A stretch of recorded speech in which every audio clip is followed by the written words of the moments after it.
May 4th, 2020 virtual first session of the Lake Forest City Council. This is the only session. Will the city clerk please call the roll? Certainly. Honorable Mayor Pandeleon. Here. Alderman Morris. Here. Alderman Karas.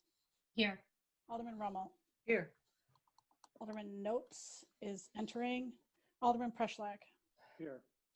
Alderman Bushman, or I'm sorry, Alderman Gushgarian. Here. Alderman Bushman. Here. Alderman Weber. Here. Mr. Mayor, you have a quorum. Okay. Would everyone please mute their sound and video, and I will recite the pledge.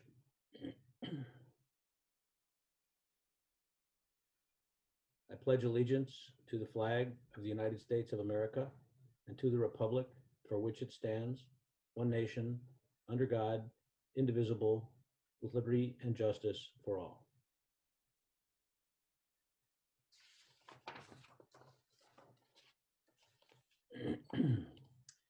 First item on the agenda is reports of city officers and comments by mayor. I have a few. First of all, as you'll hear about later, I want to give a public commendation to the Park and Rec and Public Works crews that have labored mightily over the last 2 weeks to get the beach ready. We think we're going to pull it off by the weekend. Unfortunately, it doesn't look like the weekend's going to be a great weather event, but the beach, we hope, will be ready. And there may be some different protocols that we have to follow because of lingering lockdown rules and things, but we'll just have to roll with that. But they've done a tremendous job. I don't know if any of you have seen the films or the pictures, but the amount of damage down there was staggering, and just they pulled out all the stops, and it looks increasingly good. We just have to put some final fixes in for protection of the walkways. So thanks to that extended crew. It was a big team effort between two different operations all getting together and pulling together, and also with a couple of key contractors who really saved the day. The second thing I wanted to mention was, again, something some of us may have seen on social media or on the news, but last Thursday night, in the middle of a massive rainstorm, a car went off the road at 41 and Route 60 and ended up significantly submerged in floodwater. And officers Kruchko and Blomberg were the first to arrive on the scene,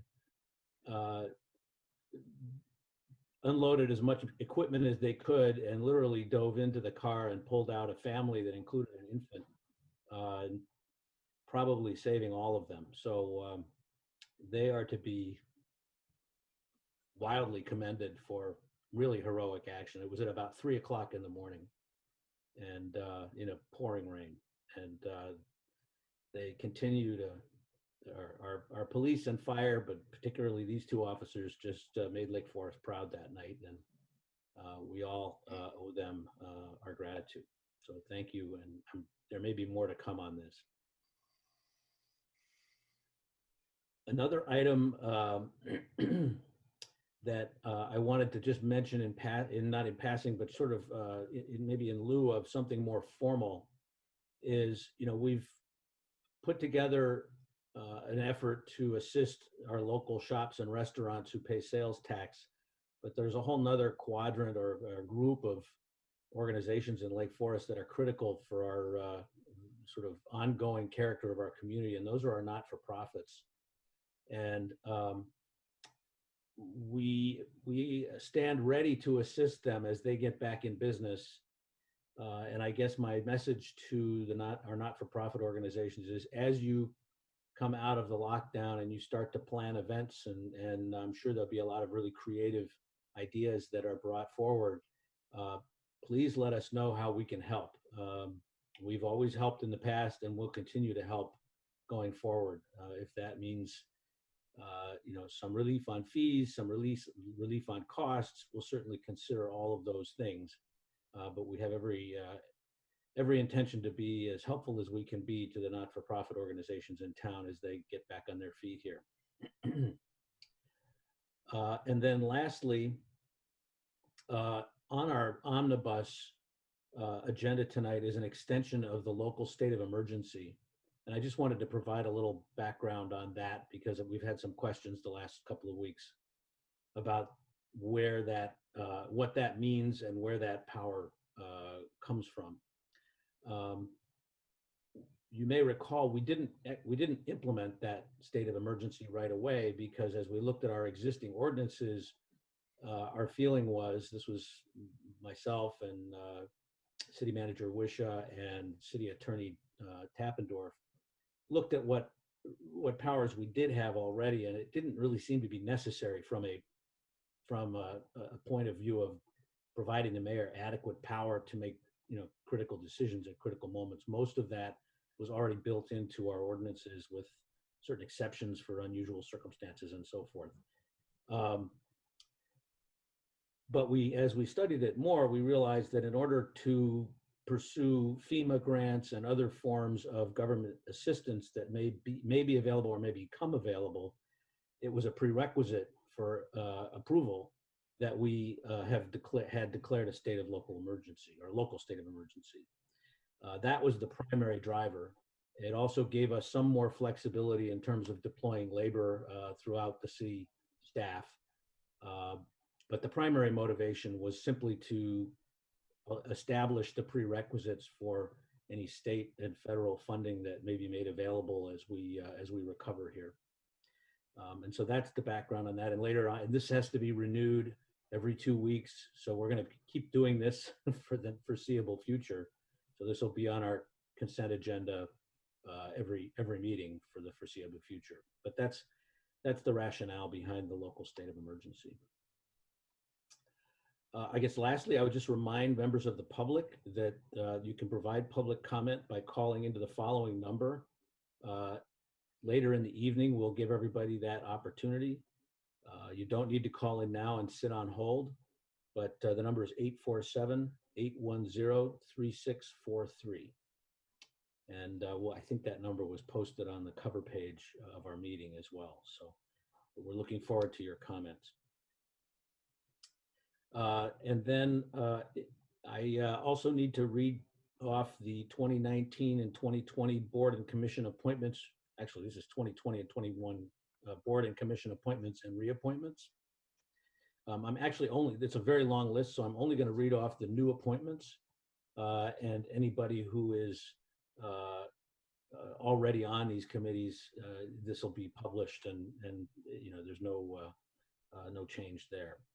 So to the audit committee, I'm appointing Tara Janos and Mark Dillon. To the building review board, Sally Downey.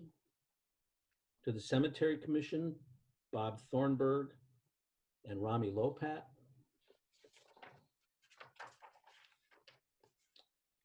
To historic preservation, Ron Levitsky.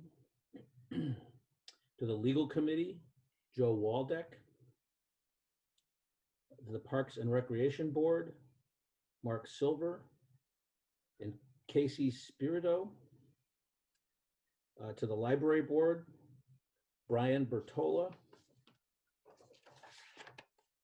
Also John Johnson, and Joanne Desmond is being appointed to her first official term. She fulfilled an unexpired term before now. Zoning Board of Appeals, Pete Clemens. To the Croya Board, Christine Carr. Carolyn Bielski, appointed as the Lake Forest High School representative, and Kristen Weisberg. Senior Resources Commission, Bill Rosa, Barbara Shepard, and Phil Hartung.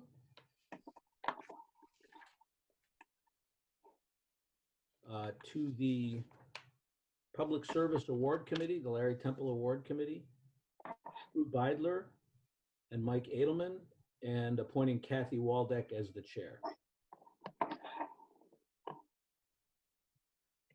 And so if I would ask for comments or a motion to approve the mayor's appointments and reappointments.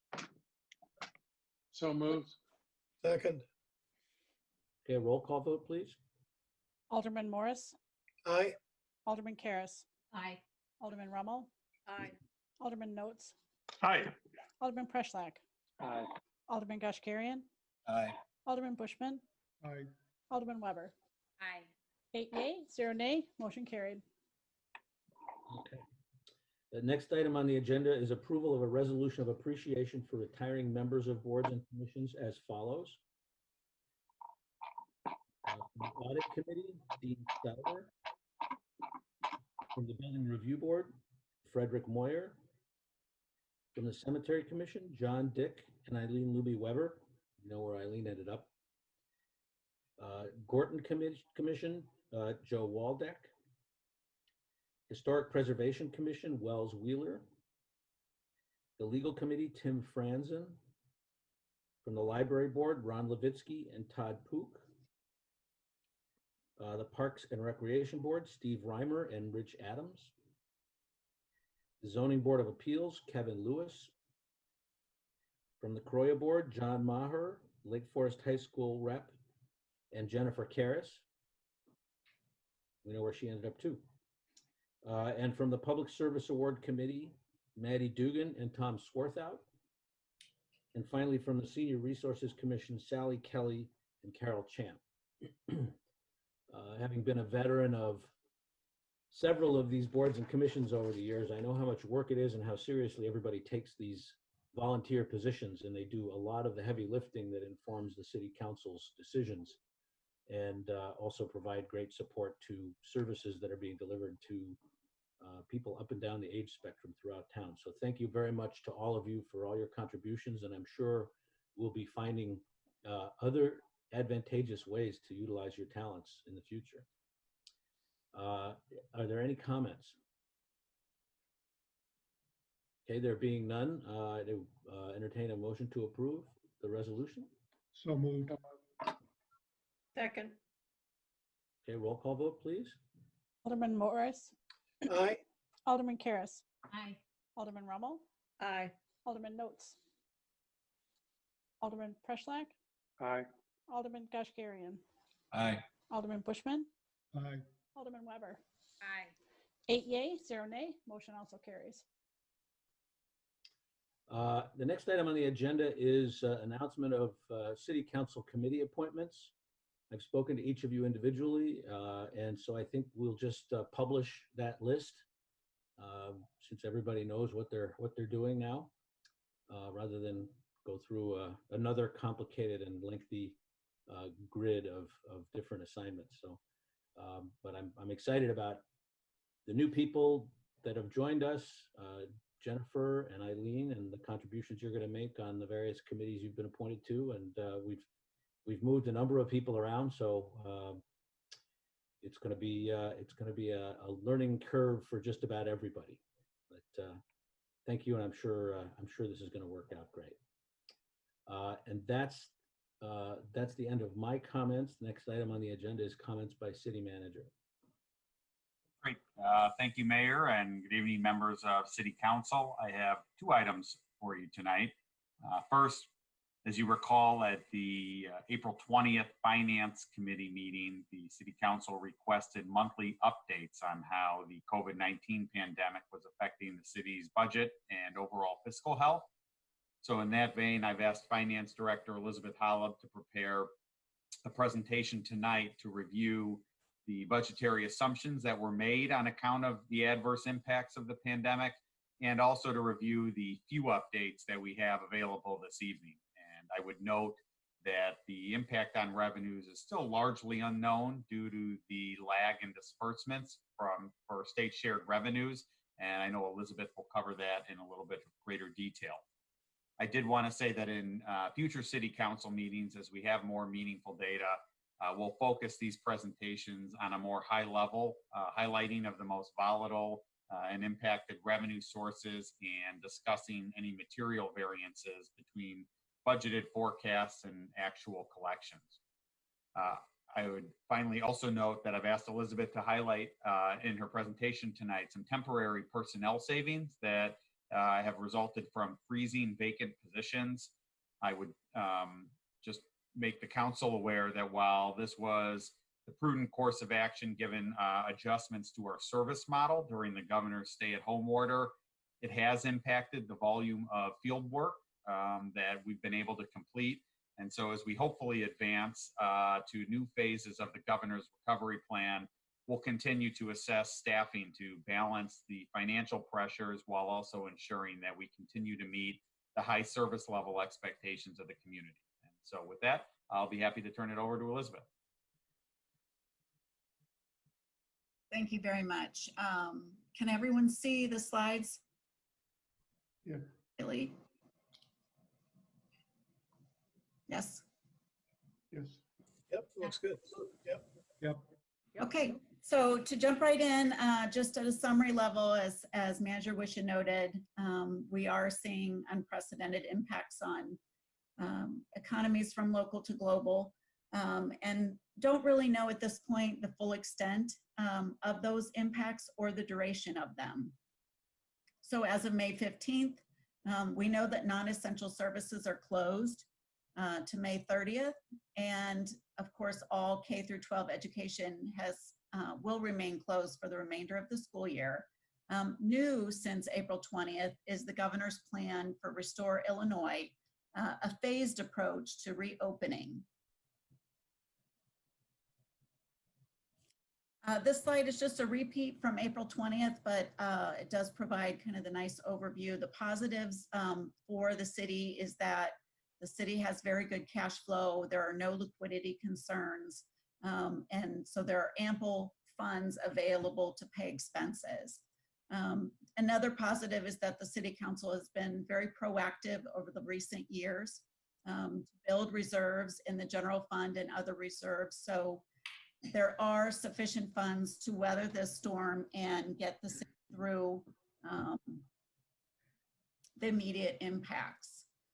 Also from a property tax standpoint, so with the city's fiscal year beginning May 1st and running through April 30th of 21, the property tax levy for this budget year was adopted in December.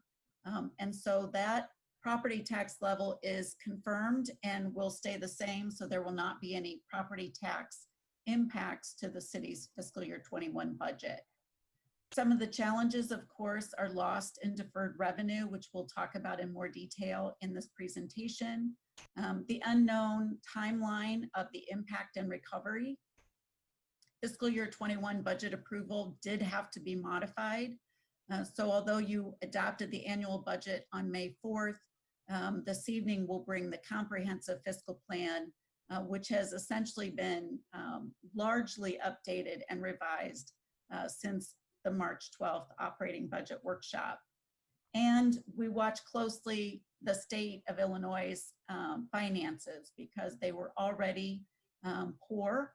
And so the COVID-19 impact was expected to impact them significantly. And so we don't know how that will affect the city. This slide is intended to just show a risk or impact assessment on the city's funds. So the green are the funds that are anticipated to have very little effect from COVID-19. You can see there's quite a few of them. And together they make up 30% of the total revenue budgeted for fiscal year 21 citywide. Those designated in yellow, motor fuel tax, police and fire pension, and the Laurel and Western TIF, are being monitored for impacts that may not result in changes for fiscal year 21, but could impact the long-term implications of the finances for those funds. And those funds combined are 14% of the revenue generated in 21. And then lastly, the four funds that we would discuss in detail on April 20th, the general fund, the Parks and Recreation Fund, golf course, and capital improvements, are all expected to be significantly impacted by COVID-19 and together account for 56% of the total revenue budgeted in FY21. So first we'll go to the general fund, the major primary operating fund of the city, to look at a few additional details related to the general fund impacts. So this chart is intended to show the revenues forecasted in multiple buckets. So you can see that the property tax revenue in the general fund for FY21 is 56%.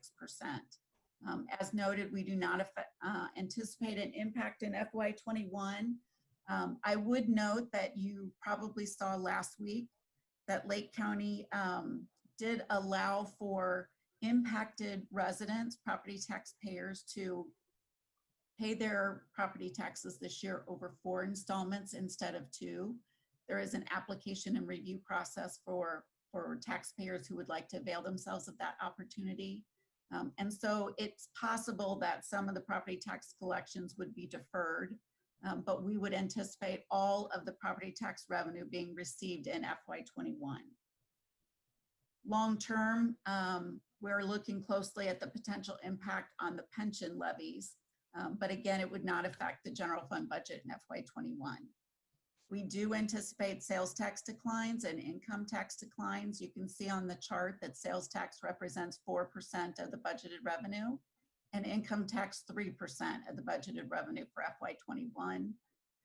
The other revenues that we've identified that could be impacted are fines and forfeits, some charges for services, and certainly interest income. Those revenues combined account for 6% of the total revenue in the general fund. And so you can see that an additional 31% of revenue items are anticipated to have no or very little impact. And so that category, in addition to the property tax, is somewhat calming to know that 87% of the total revenue in the general fund is anticipated to not be impacted negatively. We will look in detail at the 2 revenues noted for the general fund as being significantly impacted: sales tax and income tax. As noted, municipal sales tax, the 1% municipal sales tax represents 4% of the general fund revenue. It is also received on a 90-day delay. So the municipal sales tax that the city receives in May is actually for February sales. Because the city reports its finances on a generally accepted accounting principles basis, GAAP basis, we're required to accrue the February, March, and April receipts in May, June, and July to the prior fiscal year. So the revenue received in May representing February sales will actually be accrued to FY20. And so here you can see the prior year one. These are the May receipts coming in that will be for February sales and be booked back to FY20.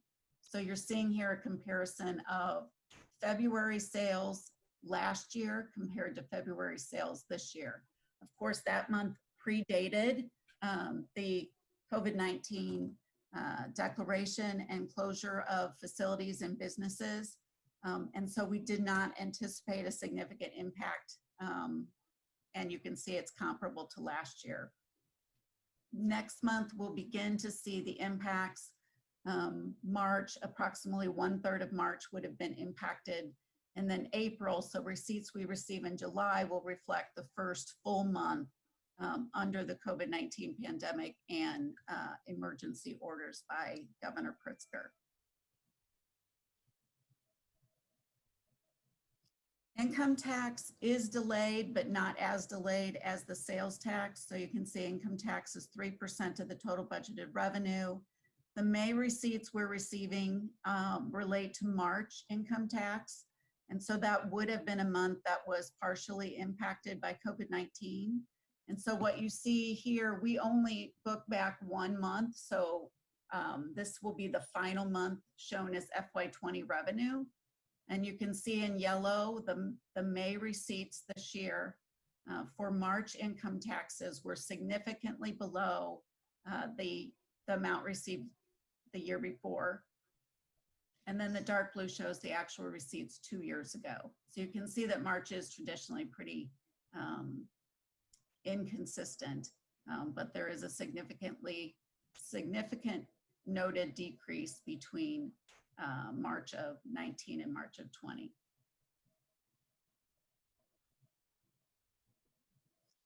So moving on to the Parks and Recreation Fund, a similar chart and a little simpler. Property tax represents 65% of the budgeted revenue in the Parks and Recreation Fund, with program fees representing 28% and other revenue accounting for 7%. Again, the property tax 65% will not be impacted in FY21. And as we discussed on April 20th, the spring programs that were canceled for Parks and Recreation related to FY20 revenue, but summer programming will impact the FY21 budget. So Director Swarthout continues to monitor the guidelines being provided by the state of Illinois to see what programming can still be offered during the summer. So this is largely an unknown, but we have budgeted very conservatively in FY21 with no summer program revenues, but the expenses are budgeted. Moving to the golf course, as noted on April 20th, we revised the FY20 year-end estimates, assuming that the course would open May 1st. So we did not see that April revenue that we had originally forecasted, and that did come to pass. In the FY21 budget, however, we budgeted assuming the course would open June 1. The good news is that the golf course did indeed open on Friday, May 1st, under restrictions, but it is open and operating. And so we do anticipate receiving some unbudgeted revenues for May operations. Moving lastly to the Capital Improvement Fund revenues, same chart. Property tax represents 44%. Real estate transfer tax is 26%. Home rule sales tax is 15%, and other revenue is 15%. We do anticipate both home rule sales tax and real estate transfer tax being impacted by COVID-19. Interest income is included as a small portion of the other 15%, and that will be impacted as well by lower interest rates.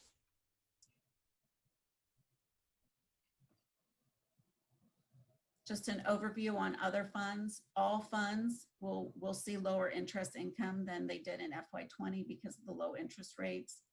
We are watching the motor fuel tax. We expect that revenue to decline this year simply based on less driving.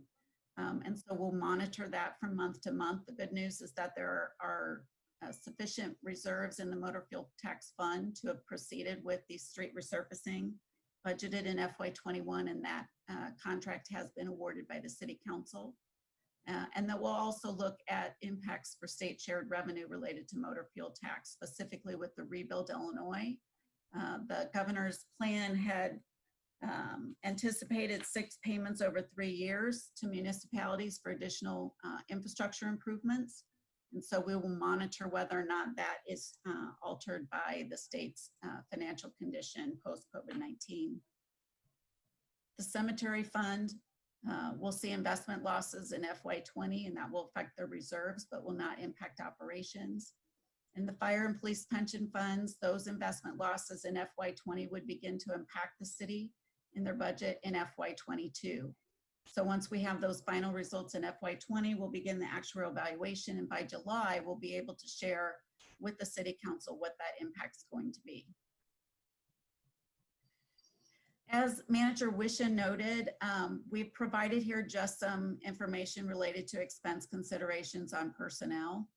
We do have some seasonal positions in both the general fund and the Parks and Recreation Fund, as well as cemetery, that are currently unfilled and remaining unfilled, so that we can monitor what level of activity the city can proceed with during the summer for Parks and Recreation, and what the budget impacts may be to the city in the general fund and the cemetery fund.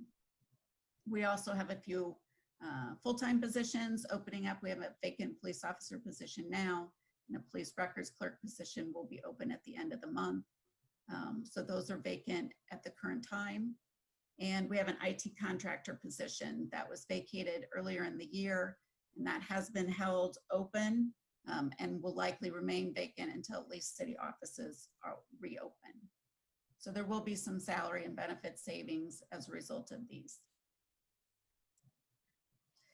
Just an update on the local business grant program. The city council approved a grant program with an estimated cost of $287,000. We have launched the program. The application form is available on the city's website. And Joanna Rolick at the chamber has been working to help keep that front and center for the businesses in Lake Forest. We've received 11 applications to date and processed those. Grants range from $30,000 to $66,610. Just as a note, it relates to calendar year 2019 sales. So we were surprised to receive an application from a business that had only $12,000 in taxable sales for all of calendar year 2019, and that's what resulted in the $30 grant. But we do anticipate most businesses with higher taxable sales applying and receiving grants of a larger amount going forward. You can see that of the 11 applications processed, the total grant awards are $13,871, and we anticipate over the next couple of months receiving many more applications and awarding additional grant funding. And finally, just to provide a summary, we are serving in the finance department as a gatekeeper on accounting for the COVID-19 cost and recovery, being both expense recovery and potential revenue replacement dollars available. This chart just provides a quick summary of the items that we're monitoring. So we have certainly COVID-19 direct expenses, including PPE, cleaning city facilities, and providing mitigation that is required. And we accumulate that data from the departments on an ongoing basis. Currently, we stand at about $38,000 in direct expenses that were unbudgeted and related to the COVID-19 response. As the mayor indicated earlier in the meeting, we do have avenues to apply for reimbursement for those direct expenses, and we are assessing the sources of funding and the most appropriate way to allocate those expenses out to the different buckets. So we do have some ability under FEMA and IEMA to receive reimbursements on expenses. We have filed the necessary application to get our application in and be eligible. And then we just need to go through the process of tracking the eligible expenses and applying for reimbursement. As part of the federal government's response to COVID-19, they passed the Family First Coronavirus Response Act and mandated emergency paid sick leave to specific employees across the country. So this is a mandated employee benefit. Currently, the city does not have an applicant. No one has applied for this benefit, but if they did and qualified, the city would be mandated to provide certain paid sick leave benefits. In that act, private sector employers were afforded tax credits to offset the cost of the emergency paid sick leave, but that credit was not afforded to government. And there is an effort underway in Washington to, under any additional legislation related to COVID-19, to extend that tax credit to government employers. The CARES Act has provided a number of opportunities under various federal agencies to receive expense recovery as well. So this is just an example of some of the funds we're monitoring.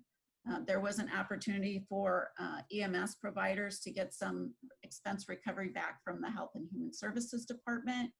The Fire Department and the Finance Department did significant review and analysis on this, and the city ended up declining that revenue due to the restrictions. We felt that it was actually more revenue shortfall would occur by taking the funds than not. So we ended up returning that money and declining that amount. Under the Department of Justice, we can apply and receive some expense recovery related to the police department. And one thing that we're watching closely is the Coronavirus Relief Fund under CARES.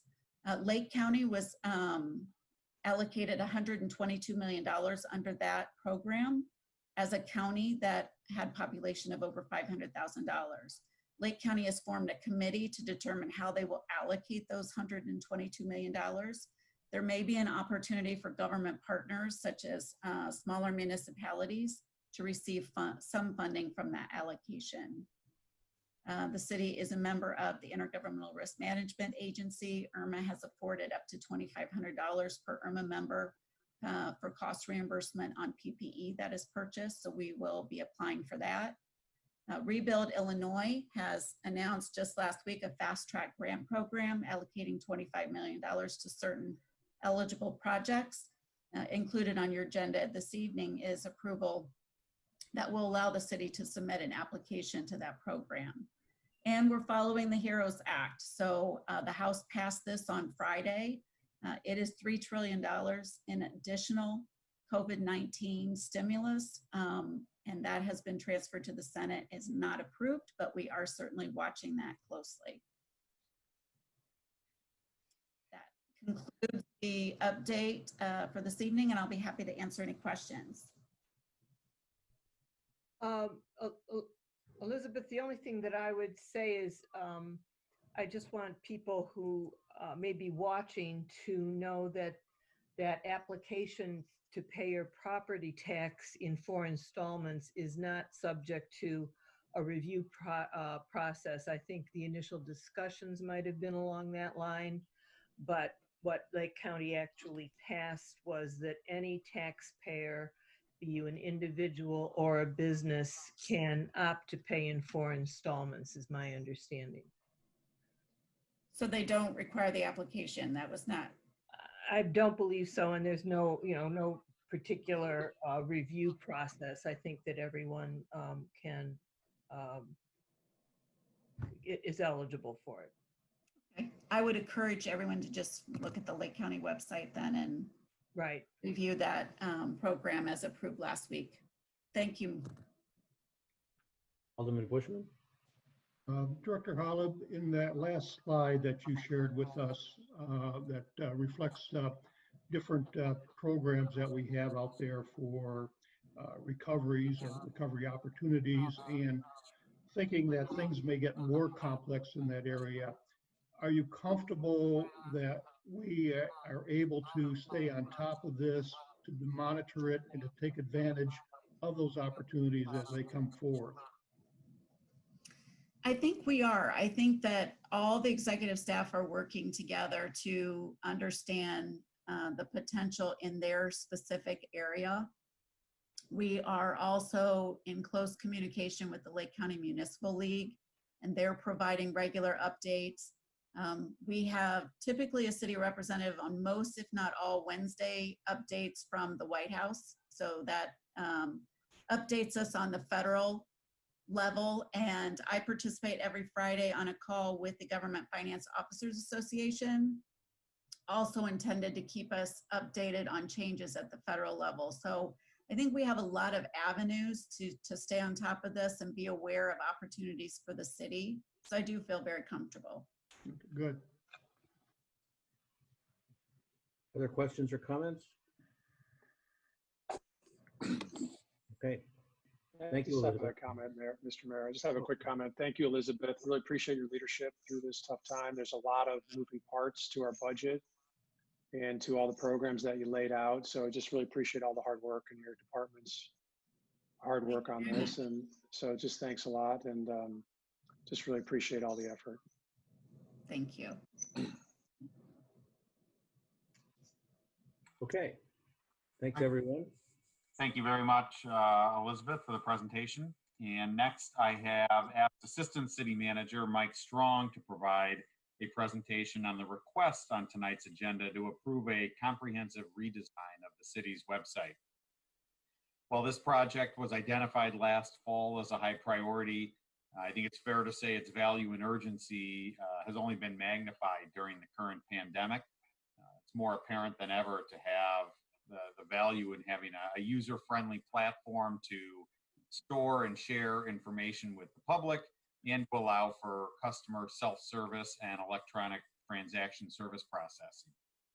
This project will tie in conveniently with recent growth in our capabilities at a staff level to serve the public without in-person human interaction an area where I'm very proud of the efforts of staff to have adapted and grown very quickly in a very short period of time. It also comes at a time when we've affirmed the critical importance of disseminating information to the public, and the new website will be just another important tool in our toolkit. And so before I turn it over to Mike, I'd just like to acknowledge that Assistant City Manager Strong led a multidisciplinary team who spent months evaluating multiple vendors before settling on the best option for Lake Forest. And so I just want to applaud Mike for his leadership on this project and extend my thanks to the entire steering committee who participated in the selection process. So with that, I'll turn it over to Mike. All right, thanks, Manager Wisha. I trust everyone can hear me loud and clear. This is going to be a bit of a team effort here. Amber is going to be advancing slides for me, so I appreciate everyone's flexibility as we work through this. Is the volume good on your end here? Great. As Manager Wisha mentioned, I am pleased to be sort of updating you on the status of this project. As he indicated, we've been working behind the scenes for the last 6 to 8 months on this project, and are excited to be bringing forward a recommendation for consideration by our project team. So we've had some updates at our last couple workshop meetings, and I'll be trying to move through a few slides this evening just to kind of update everyone on where we've been and where we hope to go. So with that, Amber. Before we begin, I thought we'd start with just sort of a step back here. We view the website as part of our online marketing strategy. And what does that mean? That means we have sort of 4 main components here. Email, direct marketing, social media, the website, and search. Online marketing platforms account for more than half of our marketing landscape. And a new website is going to allow us to not only push information out via email and social media and those platforms, but also as an ability for us to pull information back from those who are visiting us online. What are they searching for? What do they want? How many are asking when their garbage is going to be picked up? The more that they're searching these terms via Google or any other search engine, that gives us data and information to sort of drive information. We know that technology, social media has changed the way we interact online. And this past year alone, over 55% of our website visitors, visited us through mobile devices. 70% of those being from direct Google search. So we recognize that organizing that information and having it available in a more succinct and engaging manner is going to allow for us to connect with them quicker and more efficiently. Great, next slide. And so you may have seen this slide from the workshop, but we're also expecting, and one of the things that we're also exploring is how to achieve that. We're hoping to optimize a dedicated mobile application that will not only enhance the user experience of those visiting us online, but will also allow us to engage them in new ways. As you're aware, we're pushing a lot of online services now, online payments, online permit applications, registrations for vehicle stickers, meetings, events. We're seeing a lot of engagement now under the circumstances of individuals and residents engaging us online. And we expect that this will continue, in light of the public health and safety concerns, that will continue to motivate that behavior. But we are also evaluating other functionality, making it easier to update content, keeping the website fresh, and being able to gather information so that we can message more effectively with understanding what the needs are of those visiting us, so that we can not only provide service but also promote the community, which is something that's gravely important as we've learned over these last few years with the marketing campaign. And then providing tools to report and gather issues and concerns, providing tools to send information out via email and text. Tonight we're excited about recommending a vendor that I think has demonstrated that it can provide not just the website content management piece, but also design, implementation support, and knowledge in some of these areas. Next slide, please. but as we were sort of putting this presentation together, we thought it would be sort of important to reflect a little bit on what we have learned over these last couple months. Local governments have handled and are well prepared to handle response and recovery of natural disasters, floods, fires. As the mayor indicated earlier today, we had a rescue overnight with the flooding, severe weather. But managing through a pandemic, like the coronavirus, has been really new territory, I think, for all of us. And during these times of crisis, we have a responsibility to educate and communicate with our residents and stakeholders about, spreading misinformation or causing undue panic. Really need to alleviate that. So we've tried to make a concerted effort to enhance our communications and pushing out more resources and information in our e-newsletters, expanding our social media presence, engaging in new online videos that are allowing residents to engage with our legislators. And while we should view these strategies and our website presence as continuous improvement, I think we've gained some interesting perspectives. No matter how long this lasts, we need to prepare individuals, residents, stakeholders, the business community to engage us online. And how do we do that? We need to invest in new processes and systems that can support our current and future online services, the BSNA online services, online payments, utility billing. As I mentioned, we've seen a drastic uptick in the amount that are occurring online. And while we're doing that, we're also embarking on, or at least participating in, the largest mobilization online we've seen, which is the 2020 census. And I think to date, nearly half of those that have responded to the census have done so online. And I think it really speaks to sort of the transition of the website platform and the online platforms and connecting residents to their services. I think we also need to embrace the behavioral shifts that we're starting to see introduced, prioritizing the health and safety of our staff as well as those that we serve. This means engaging a website and providing one that's intuitive to use, that's dynamic and accessible. I think that we have over time since 2011 made updates to our website, made it responsive. We've tried to update content, but we're working with technology that was new in 2013, and so I think we're seeing now the benefits of having more dynamic solutions available to us to ensure that we can remain agile in responding, especially during a crisis such as we are now. And so, we're thinking about our response, but I think it's interesting perspectives that we've been able to draw on over these last couple months. With that, next slide. So tonight, we will, included in the agenda is a recommendation to engage Revise, who is going to help us work toward achieving these goals. The purpose of this project is to rethink the website design, use user-centric design methodology to redesign around services that we provide, and not so much around an organizational chart. To restructure that navigation to promote access to information and services, and to retool our content editing capability that would bring us more in line with today's expectations. Next slide, please.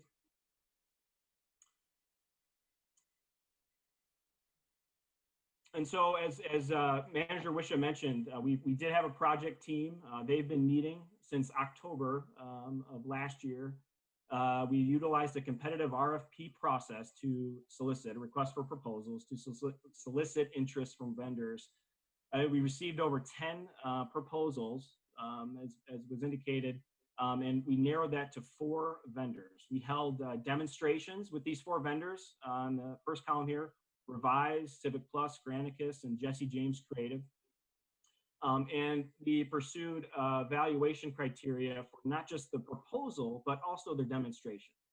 And a proposal, whether it was timeliness, compliant, a demonstration score, they not only showed us their internal working systems, but also shared with us their design philosophies, their implementation plans, and timelines and support. And so, based on our reference checks and the evaluation criteria, here we are recommending that Revise be selected as a successful vendor. And I think the value of Revise and what the feedback was we received from the project committee is that it offers a simple but modern experience. They don't use templates to build websites. And I'll show you a few examples here shortly. Their content management system is designed for non-technical users, which we felt was important. But more importantly, it's also available to be updated in the field, as long as you have a cellular internet connection. And I think that we're finding need from time to time to update the website while we're not necessarily in the office. And then it offers support, consultation, and developing content on best practices and plain language techniques, which is also important and critical as we sort of think about how residents engage with us online and whether or not they understand the vernacular, the jargon necessarily that goes with website design. So focusing on imagery, simplicity in language is something that we took away from Revise during their demonstration. It's also recognized as an award-winning website developer and is being recognized more and more as a leading government website expert. So here we have shown sort of cumulative scoring. The other thing I'll note is our budget for this project, as indicated in the capital plan, is $65,000 for our implementation and maintenance costs. So we were happy to see that at least 3 of our 4 finalists did meet that budget limitation, and so we are happy with the responses and the proposals received. Years 2, 3, and 4, as we did a total cost of ownership here, we see Revise does offer great value over the 4-year period, as well as a full redesign in year 4 of the contract. So we think those benefits alone and the value that they bring and experience really would set the city up well with enhancing its online web presence. So Amber, next slide. So as we sort of worked through this, we thought, here would be a good opportunity to get to know Revise a little bit better. And we've identified a few examples that just to kind of show off a little bit of some of their redesign efforts, just a quick brief introduction. So we'll go through these quickly, but a couple of things that we'll point out along the way are the way that they have implemented some unique design elements, menu bars, search bars, alert centers, pop-ups, layouts. Those are design standards that I think we're really excited about, but we're also excited about managing the content, moving from, I think as our communications manager has said, moving from our encyclopedia to more of a billboard. So with that, Amber, if you could hop on to the next community. Here's a City of Largo, Florida. Just a quick note here, they've got a prominent search bar. They've also got a little bit of a COVID update pop-up. I'm sure you may have seen these. And these are all done through e-alert notifications. Next slide, please. Another example from St. Petersburg, Florida. This was one of the more unique designs. Obviously, they have a menu bar, but there's also a scrolling photo album at the top, and they've also focused more on their news there. So next design. And here, Arcadia, California. They too have a prominent search bar. But one of the things we like, and as you go to the next slide, Amber, is we start thinking about what do these look like on a phone? And the design here is very intuitive. This is a responsive website design. This is not 2 websites with one being responsive and one not. This is the same design, but shown across different platforms. Next slide. And here it is on an iPad or a similar tablet device. And as I said, we're seeing more and more users engage us online, and we think that having this type of design experience will really help bring us and engage those who visit us online in a much more efficient and effective way. Next slide. So next steps here, tentative timeline as we work through this. Over the next months, quick months ahead, we'll be scheduling a kickoff, identifying a more developed implementation team. Goal will be to work toward design and content strategy this summer. We do anticipate there to be some external stakeholder engagement. So it's important, one of the ideas and concepts that the project team had was to do workshops in person, sort of drop-in sessions, surveying online. Now, we obviously don't know what we're going to be allowed to do here, but we will be working with a vendor on some sort of visual preference surveying or website surveying to help draw in more data to kind of help drive the design as we kind of work through that. So that'll be certainly something we look to do over the summer months. As we work through that website creation, content writing in the fall, early winter, with a deployment goal of first quarter of 2021. And so we have had conversations with Revise already about the pandemic. And quite frankly, they are doing remote implementations sort of throughout. It's not uncommon for website vendors to be able to do that. A lot of the work is done behind the scenes. And we've been, sort of assured that, this is going to be something that they can accommodate based on our remote workforce. And so we do anticipate there to be maybe some adjustments to this tentative timeline based on, our remote work capabilities and staff availability. But, we are confident that an implementation could take place over the next 6 to 8 months, and something that we, if approved, this evening, we'll look forward to sort of working through. Next slide. And so tonight, included in your packet is an agreement with Revise for design and website services. We have a 4-year agreement. I'll say that the first year costs, as I mentioned, about $54,900. We have a $65,000 budget for this. So we are within the budget constraints. And I will say in years 2, 3, and 4, the website maintenance cost is actually going to be less than what we're paying currently. So we see that as being additional cost savings. With that, I would be happy to answer any questions. I do want to recognize as well several staff and departments that have been involved in this project. We have made an effort to try to involve those departments, especially those that have high engagement with the public, and we'll look forward to doing so in an integrated management team setting as we work through this project. With that, I'd be happy to maybe answer any initial questions that there may be of the council at this time. Hey, Mike, this is Jim Prushlock. I just have a comment and a question. I was just wondering, have you got a sense for what's the most popular portions of our website? I mean, the biggest feedback I think we all get is it's really dense and hard to navigate and all that. But I think one of the things we did a really good job of, I think under, I think it was Jed and some others, but the whole financial transparency window to our budget and those graphs and things. And I'm just kind of curious, like, what are we going to carry over from our existing website that we think we like, our community is engaged with, that is, kind of, I guess, non-negotiable, and what are we going to explore and try to engage with them to create something new?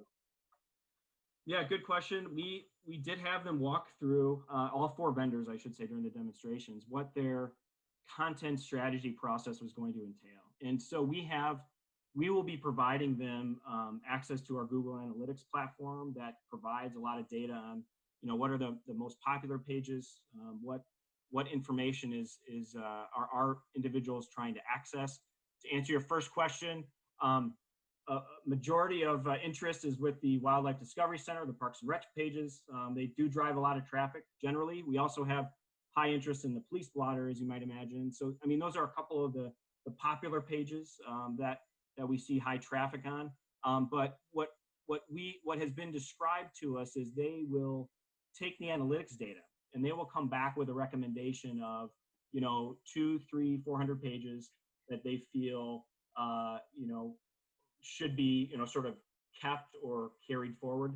And quite frankly, we don't have that many more pages than that, Alderman Preschlack. So we anticipate a lot of the content will migrate, but we're also going to be looking at how the content is organized, because we may be able to simplify some of those pages to manage the content more efficiently. But what Revise has indicated is, yeah, they're doing a lot of that behind the scenes before we get started, and preparing a sitemap for us to review. So thank you. Mike, Jed Morris, I just wanted to thank you. That was a very thorough and professional job that you did. You don't often see that thorough analysis in some of these evaluations. So I just want to say well done to you and the committee and all the people that contributed to it. Very nice. Thank you. This is Jennifer Karras. Just a couple of comments, Mike. First of all, I'm really looking forward to joining the marketing group and specifically going through the process of developing a new website for the City of Lake Forest. This is an enormous undertaking. I've been through it multiple times, and I was on the Revive site earlier today, and I think you've done an excellent job in selecting them as the vendor or partner through which we'll pursue this work. The undertaking involves a number of different components, and they're equally important. So clearly the identity of Lake Forest is going to be of utmost, going through the branding work again, revisiting it, or going through a new process to establish the brand. That identity, the look and the feel for Lake Forest will be essential as we explore a new website. Functionality, talked about the simplicity in language, the segmentation of audiences so that we ensure optimal usability. And then you mentioned the analytics, the behind the scenes, to make sure that we're able to very easily analyze the click-through traffic. So there are a lot of different components. I think Revive has a lot of the depth and the scope of experience to do this work with us and to really achieve an outstanding product. So thank you. Mike, this is Alderman Rummel. We've been getting some information from Susan Banks about more people visiting our website and signing up for our constant comment emails. So my question is, do we have data that shows us the email addresses of people who have visited our website? And if we have that information, is it, if I order something online frequently, I'm asked, do you want to sign up for emails from this organization? And so I was just wondering if we maybe do that, because much as we have increased the numbers of people who have signed up for those constant comment emails from the city, I still am surprised constantly by the number of households in Lake Forest who are not getting those. And especially in this time of COVID-19, when that information is so essential really for our day-to-day lives, it's just remarkable to me. So I just think anything we can do to get more people to sign up for our emails, the better off we are. And I guess one of the ways to do that is to, in some way, track people who visit our website and then follow up with them and say, do you want to sign up for regular emails? Is that something that we've looked at or thought about? Yeah, we have looked at the analytics platform. There are some limitations in the data that we can obtain on active historical users. But I think one of the methods that we have to look at is really marketing the e-news. I know we've tried to push information out via social media as well as on signboards to encourage individuals to sign up and register to receive that. But in terms of pulling that information from the analytics platform, it's just there's not a lot of detail on the information of those users who are visiting us online. But, well, then I'd ask the question, why when I order online from an organization, is there always a box there saying, would you sign up for our email? Or they'll, I think whenever you order something, you're automatically then going to start to get their email pushes unless you opt out of them, actually. So, that technology is obviously out there. Is that something we could take advantage of? Yeah, and I think as to Alderman Karras's point, I think we're looking at support through email marketing campaigns or companies or organizations that may be able to help us investigate that. So I don't know the answer to that question right now, but I think that's something we'll investigate as we not only roll this project out, but also the marketing efforts next year. Great, thank you. I'd really encourage you. I just think we need to increase the number of households who are in contact with the city and getting announcements from the city they live in. Thank you. Other observations? I'd like to reiterate some things that Jennifer alluded to. I mean, this, if we do this right, will become the #1 point of interaction between the city and the citizens. And so the marketing aspects of this are crucial. And getting it to have the right look and the right feel and the right level of utility so that people can actually do the things they want to do. Melanie, to your point, I think what happens in the future is we encourage residents to download an app on their phone, which dramatically increases the amount of engagement. And for example, Starbucks has, and these numbers are dated, but the last I saw, they had roughly 12% of their customers had actually downloaded the app and were using it for things like pre-ordering and so forth. But that group of 12% generated 39% of their sales. I mean, it's incredibly powerful once you have the person connected to your umbilical cord, if you will. And another interesting angle on this is we've had a number of people, I've been working with Susan on this as we've gone along. We've had a number of people sign up for the email blast, and we've had quite a few who have unsubscribed because their email boxes are cluttered. I mean, I get 300 or 400 emails a day. If there's anything I can do to reduce unnecessary, I try to do that. So communicating via push, through apps, through alerts, through messaging, those, I think that's where this allows us to go. We really don't have that capability today. We're still sort of bound to email. And then lastly, at last count, I think Susan told me they had something like 850 or 875 people on the Constant Contact email subscription. The first YouTube video that I did had 15,000 views. And every week, the regular ones that aren't quite as sort of new and different are generating 2,500 to 3,500 views week in and week out. So I agree with you. There's definitely a problem in terms of people not knowing what's going on and not seeking out the information. But what we're finding is email is sort of, there are more effective ways to do this, but it all needs to be integrated. And this is the platform through which it all gets integrated. And then on top of it, you start adding on the things Mike talked about with service, where you can order a trash pickup online, or you can pay your city, auto stickers online. You can do all of that through the app, and it's, we've got the credit card, and it just goes through. It's contactless payments.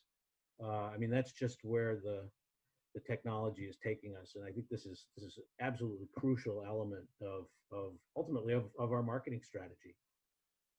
So, if I may just add one to that point, once we go through the process of identifying the various audience who will utilize the Lake Forest, City of Lake Forest website, and they're in that area of the website, then we can instruct, pop-up technology to capture those visitors and ask them to select what information is of most interest to them.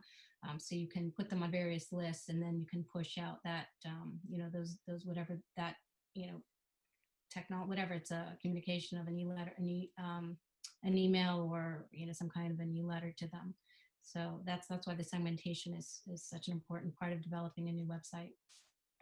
and we have a number of people in town who really rely on the printed version of the dialogue. I mean, that's another thing I've discovered just anecdotally, because people stop me and talk to me about what's in there. So you kind of have to hit them. Different segments have to be hit differently. So it's just interesting, but we've got to get all these cylinders firing. That's the key. So,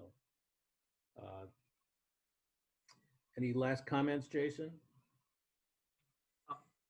No, I'll leave it there. So thank you. Just one quick note, Jason. I did have this slide up to get to a couple points that were raised. We are working with Director Shaw and the Department of Innovation and Technology to investigate that there. And I think this is a big component. And also we're pushing 8,500 Constant Contact subscribers. So the number continues to climb, and we hope that will continue to grow as we push more information out. And that it's good to share. I wasn't sure if it was premature yet or not, but I know, again, that Director Shaw has been working with the group on developing not just the app, but the push notification technology, and to Alderman Karas's point, to have it specifically targeted to areas of interest that individuals can select themselves. So I anticipate that all being incorporated into part of this rollout, and would only echo the comments from everyone else about what a wonderful asset it'll be for the community, and an enhancement to our communications tools for communicating with our residents. Thank you, Jason. Thanks, Mike. Nice presentation. This is very interesting, very important project, I think. Next item on our agenda is opportunity for citizens to address the City Council. You can dial 847-810-3643. And I mentioned this at the beginning, so feel free to dial that number. We'll wait a couple of minutes here for everybody to queue up, and then we'll hear the public comment.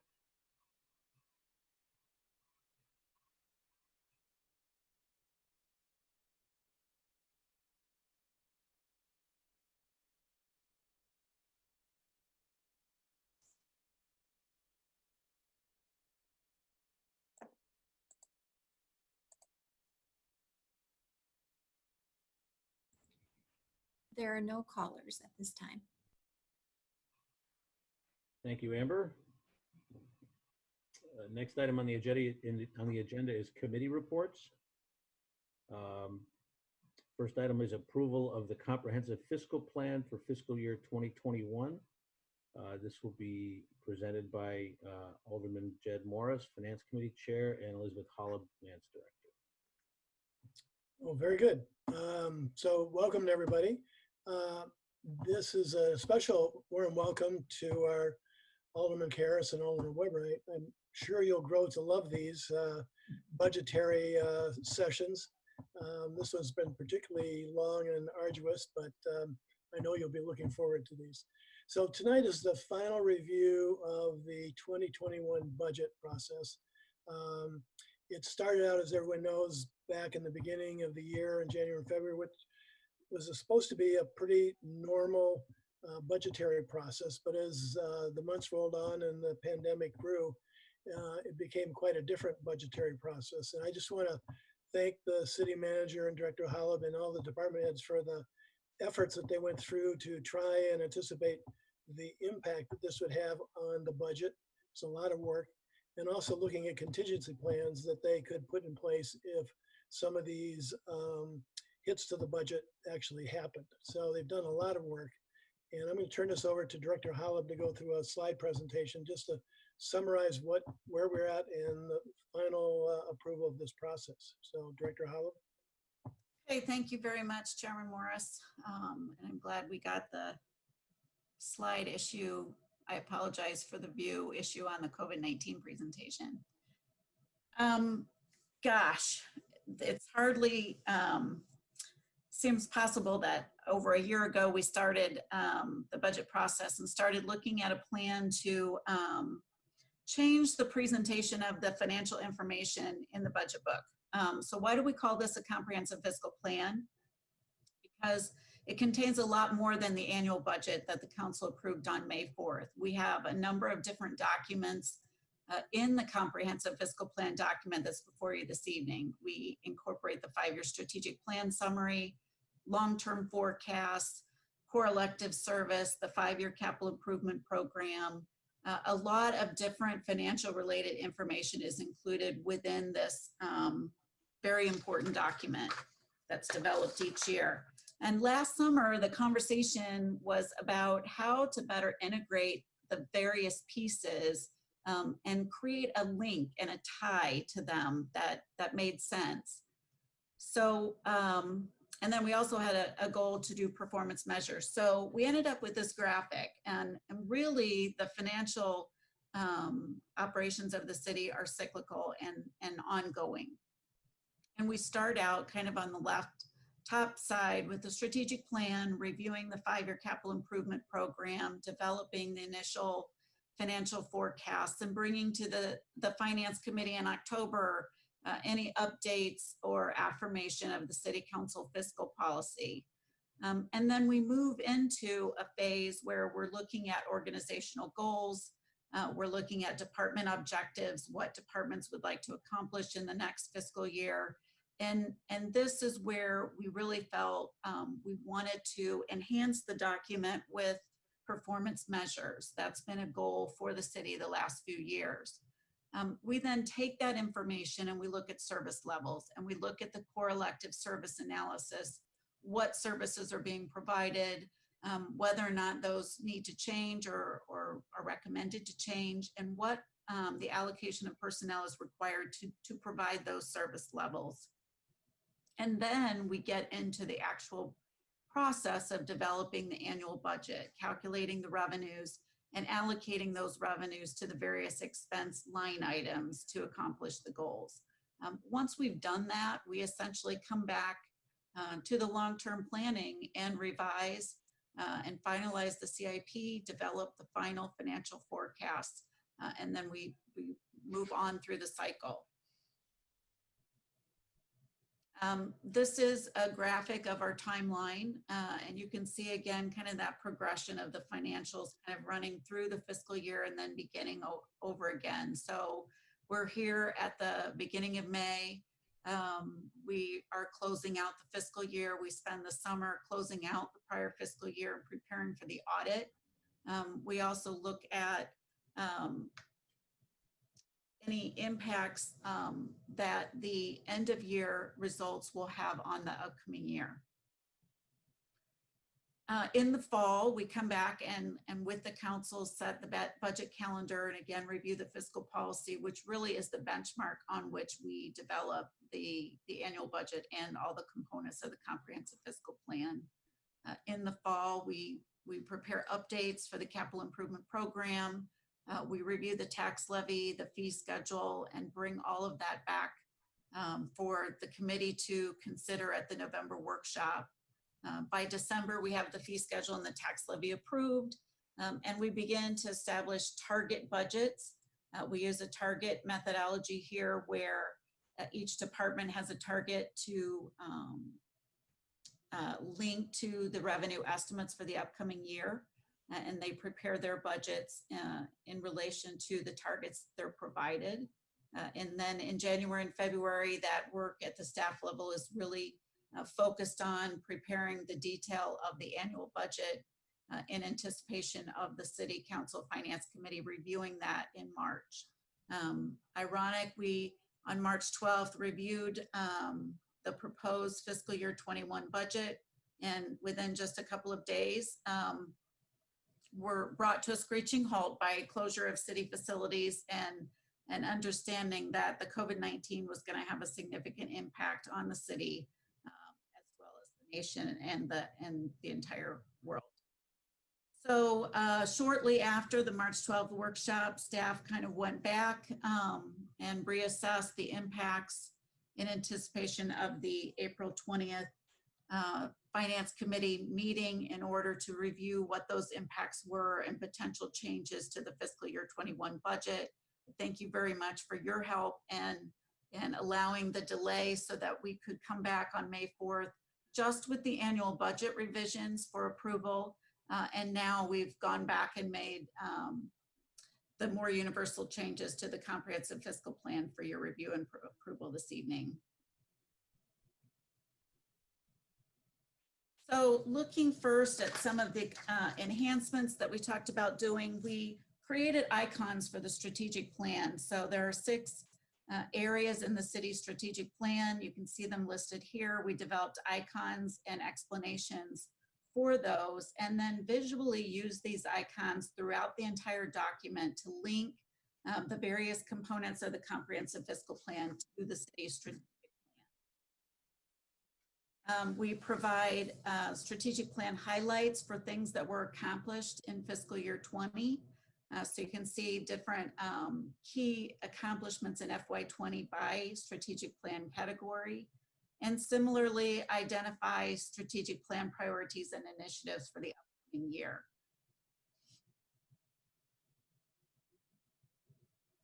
On the performance measures front, staff worked at this for several months. And as I mentioned, this has been a goal for us for a few years. But what we decided in the end was to establish both organization performance measures as well as department performance measures. So at the organization-wide level, those organization performance measures certainly link to the 6 categories of the strategic plan. But we recognize that not all of those performance measures would be within the city's direct control. But it would be a measure on which we felt the results of those measures would drive budgetary decisions. So to give you an example of the organization performance measures, here you see under fiscal stewardship, the 2 organization measures are the bond rating and the general fund balance percentage of revenues. And in those measures, we establish a target, provide some previous actual information for prior fiscal years, provide the budget and the estimate for FY20 and the goal for FY21.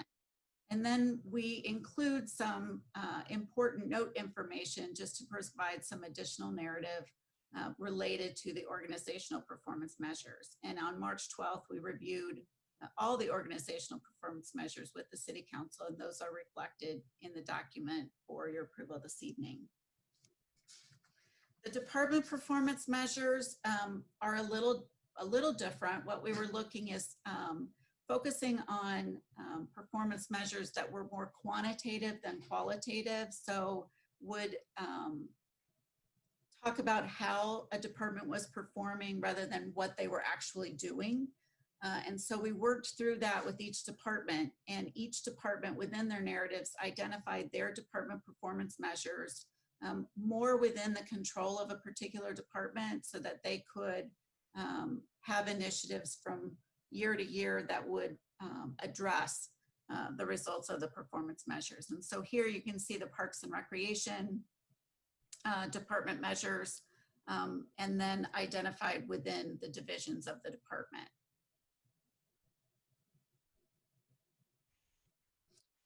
So on the department sections, in the comprehensive fiscal plan provides a department section for each department of the city.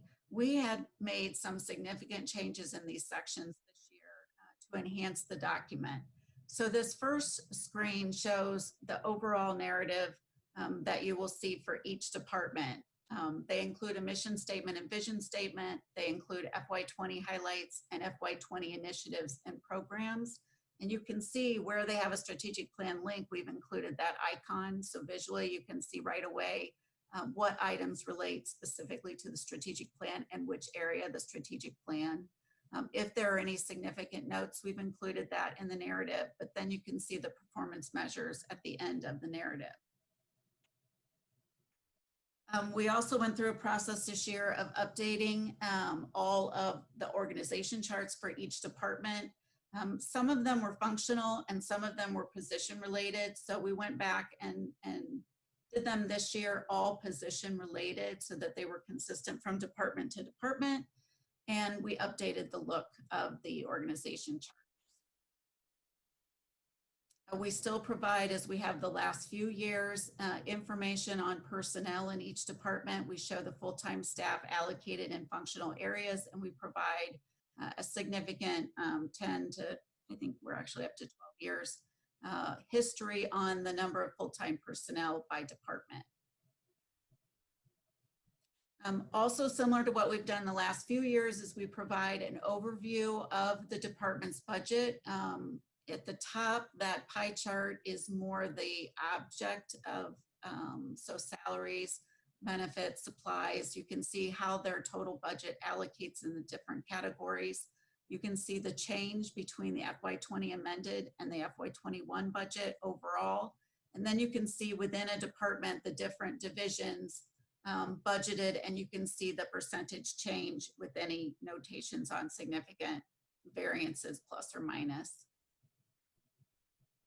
And then finally, one of the enhancements that we really liked about the new BSNA software is we've been able to set budget classifications up in BSNA and report on those budget classifications, allowing for more meaningful reporting in the comprehensive fiscal plan rather than line item account detail. The other enhancement that we did this year is now you see the direct revenues associated with a particular department. So here you see the total fire department budget, any direct revenues associated with that department budget, and then the expenditures by budget classification. So we think this really improves the information presented in the comprehensive fiscal plan. It's just a notation of the direct revenues being added this year as an enhancement. Just a general overview of the budget and the comprehensive fiscal plan. Some of these slides are repeats from May 4th, so I won't spend a lot of time. The overall budget for the city, revenues of 87.5 million, expenses of 87.1. You can see here on the part in the pie charts, the allocation of those revenues and expenses by category. Despite the city's significant reliance on property tax revenue in their budget, it's important to note that Lake Forest residents continue to enjoy the lowest tax rate of any community in Lake County. So this is a chart showing the 2018 levy rates for taxes collected in calendar year 2019.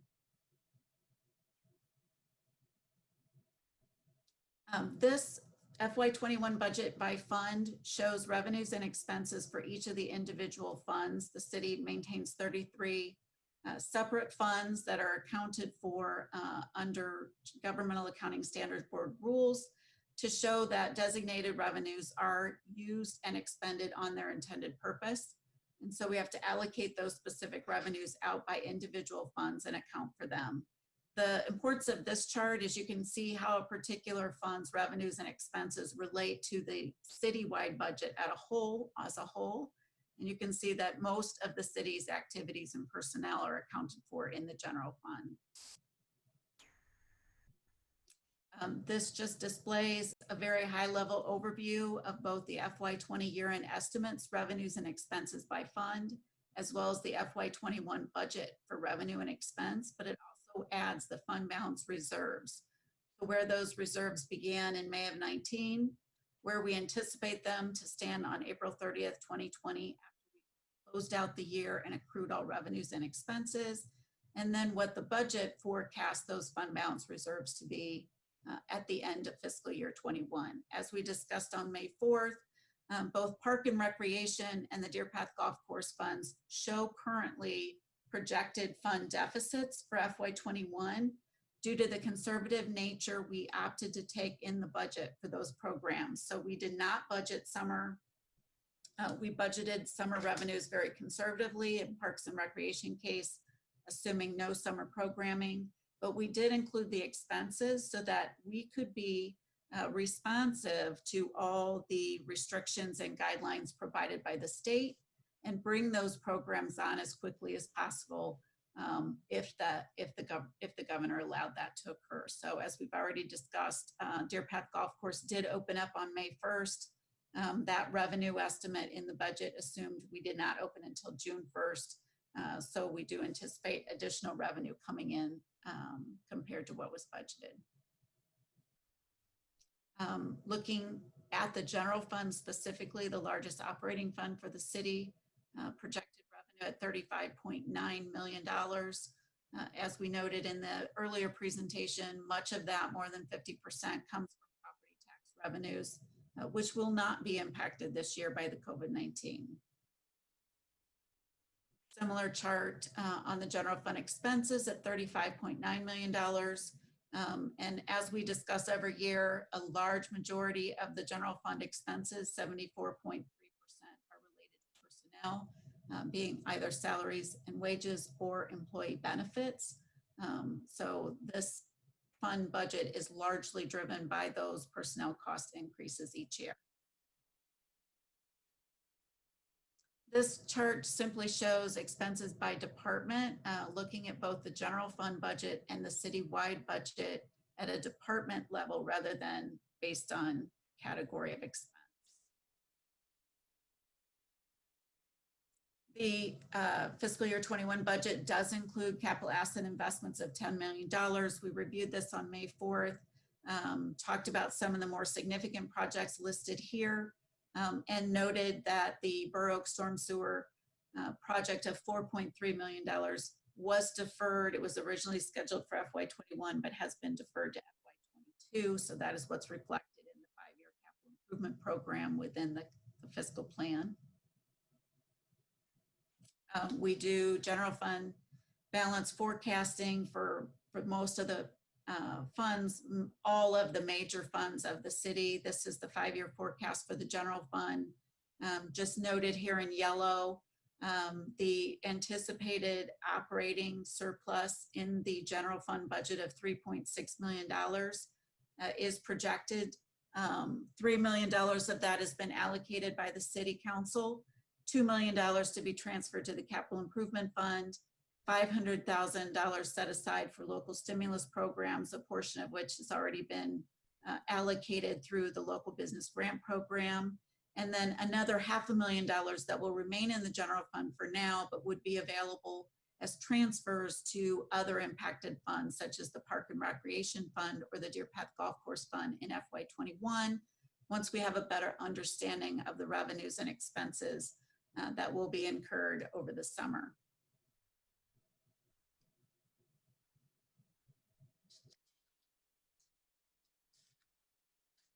So finally, just some potential impacts on the city's budget. COVID-19, obviously, we've talked about that in great detail earlier today, and you will receive a monthly update at your second meeting of each month, at least for the next few months, to track that closely. It has revenue impacts and it has cost impacts. We've talked about the Parks and Recreation Fund and the Golf Course Fund treatment and the fact that we'll be back monthly to the City Council to update you. Also with the state of Illinois and any potential legislative action, property tax limits, while they're not currently on the radar, they have been in the past. We watch Springfield closely for any impacts on the city's ability to generate property taxes. It's important to note that it does not address the state finances. The state of Illinois receives no property tax revenue at all, but they have in the past discussed limitations on local government's ability to generate property taxes. The big thing to watch will be the graduated income tax referendum scheduled for November. The proposed budget from Governor Pritzker assumes that will pass and take effect on January 1st. So we will watch that closely and could potentially be impacted by the state of Illinois on our income tax revenues based on the outcome of the referendum. So with that, I will be happy to address any questions, but we do recommend the City Council approval of the FY21 Comprehensive Fiscal Plan this evening. I would note that the document has been available, the draft document, on the website since Thursday for review by the public. We've provided it to you last week to review as well. Once approved, we will publish the final document on the website, and as was noted by Alderman Karas, I think prior to the beginning of the meeting, we will reach out to each council member to see if you would like a hard copy book as well. Thank you, Elizabeth. Any comments or observations?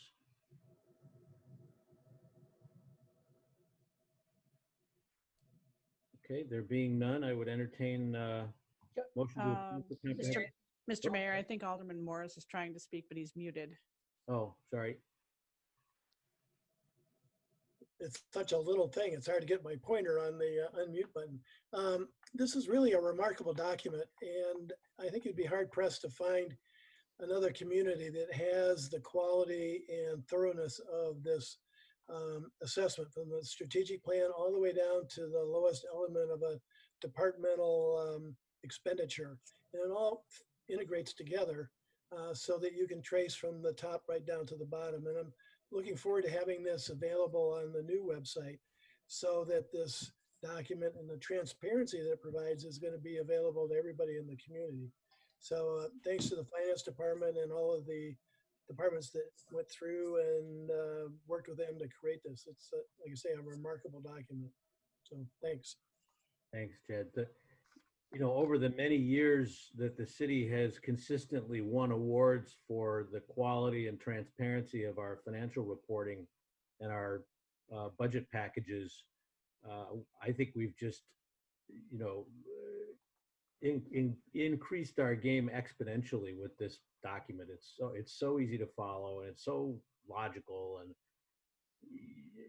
I've looked at these from other communities around the country in the course of my business, and it's usually just impossible to figure out what's going on. So kudos to Elizabeth and her team. So I would entertain a motion to approve the comprehensive plan. Seconded. Okay, roll call vote, please, Biddy. Alderman Morris, Aye. Alderman Karas, Aye. Alderman Rummel, Aye. Alderman Notes, Alderman Preschlack. Aye. No, yes, I'm sorry. Thank you. Alderman Gashgarian, Aye. Alderman Bushman, Aye. Alderman Weber. Aye. 8 yea, 0 nay. Motion carries.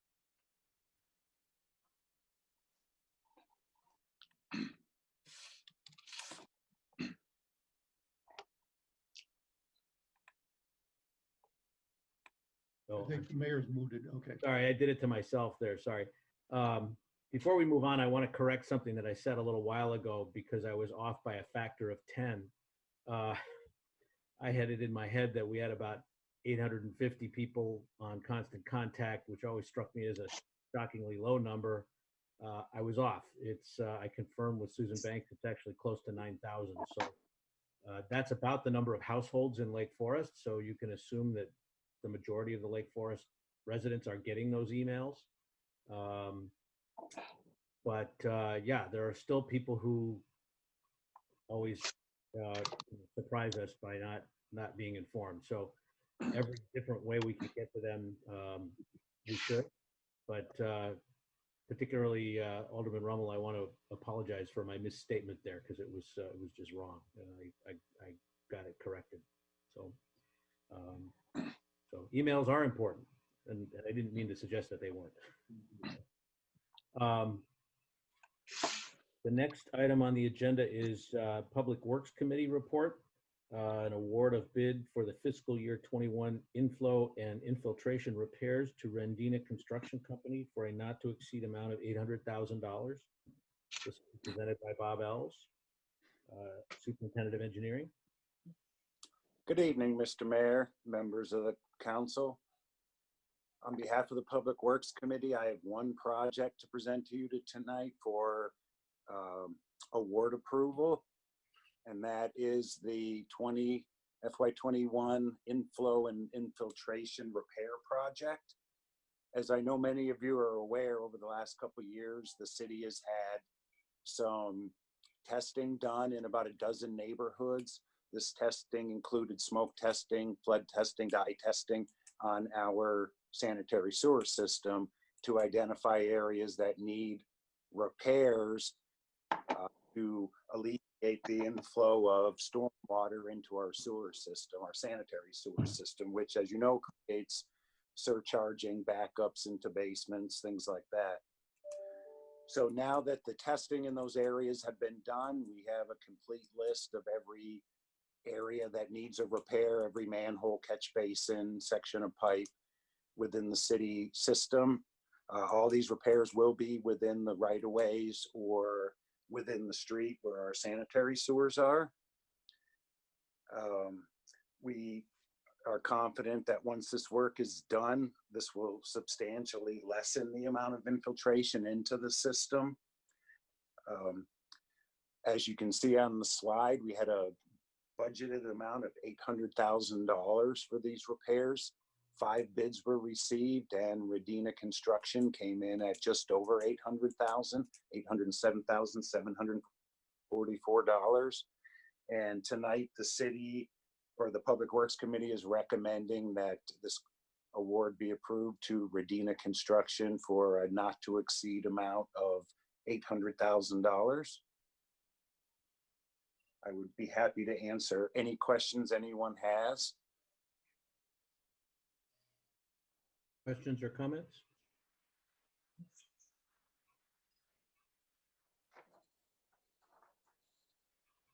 Okay, there being none, I would entertain a motion to award the bid for fiscal year 21 inflow and infiltration repairs to Radina Construction for a not to exceed amount of $800,000.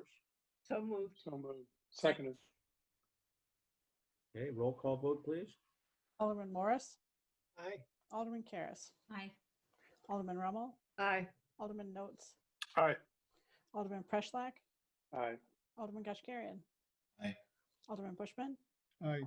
Alderman Weber. Aye. 8 yay, 0 nay. Motion also carries. Thank you, Biddy. The next item on the agenda is items for omnibus vote consideration. We have 16 of them, but the last two I'm going to pull out. So I will read through the first 14, and then we can talk about the last two. First item on the omnibus is approval of the extension of the mayor's declaration of a local state of emergency until the next city council meeting. I spoke about this at the beginning of our meeting. Second item is approval of the May 4th, 2020 first session city council meeting minutes. Third item is approval of the May 4th, 2020 second session of the city council meeting minutes. Fourth item is approval of the fiscal year 21 personnel policies, administrative directives. Number 5 is approval of Benestar as a vendor for the city's Medicare supplement and Part D drug coverage for overage retirees and spouses. Number 6 is approval of a resolution committing $280,307.50 of local funds for the 2020 Rebuild Illinois Fast Track Public Infrastructure Program for the City of Lake Forest Rosemary Ravine application. I'll just editorialize a bit here. You may have heard of the Fast Track program that was announced last week. I think Elizabeth mentioned it a little earlier. We believe that the Ravine Restoration Project qualifies, and we're going to seek 50% participation through a grant from that newly announced program. It's first come, first served, so there's some urgency to the timing here. Seventh item is approval and authorization for the city manager to enter into an agreement with Revise LLC for website redesign and hosting services, and to execute any necessary documents associated with acceptance and implementation of the contract, including amendments as approved to form by the city attorney. Number 8 is approval of a payment in an amount not to exceed $28,760 to Lake County Press to provide professional printing services for the City Dialogue community-wide newsletter for fiscal year 2021. Number 9 is authorization for the city manager to enter into an agreement with William Shellhouse Media Services, LLC, in an amount not to exceed $30,075 for professional services related to the operation of the city's public educational and government access cable television services. Number 10 is approval of a payment in an amount not to exceed $110,000 in the aggregate to Verizon Wireless for fiscal year 2021 cellular services. Number 11 is approval to extend the city's office supplies contract with Warehouse Direct through May 31st, 2023, with the option for additional extension as determined by the Suburban Purchasing Cooperative of the Northwest Municipal Conference. Number 12 is award of the Lake Forest share of the joint paving project for the city's Quarta parking lot and District 67 schools to Manival Construction in the amount of $148,148.68 to include an authorization for a 10% contingency for a total of $162,963.54. The 13th is award of a bid for the Conway Farms Drive and Sheridan Road drainage improvements to Holiday Sewer and Water Construction Inc. for a not to exceed amount of $83,493.30. And the 14th is approval of the purchase of 1,500 tons of salt from Morton Road Salt for a not to exceed price of $68 per ton for the fiscal year 2021 winter and or a reserve for fiscal year 2022. Do I have any items that would any alderman would like to discuss or have taken separately?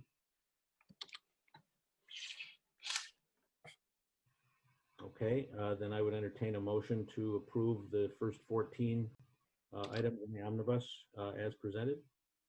So moved. Do we have a second? Second. Okay, roll call vote, please. Alderman Morris, Aye.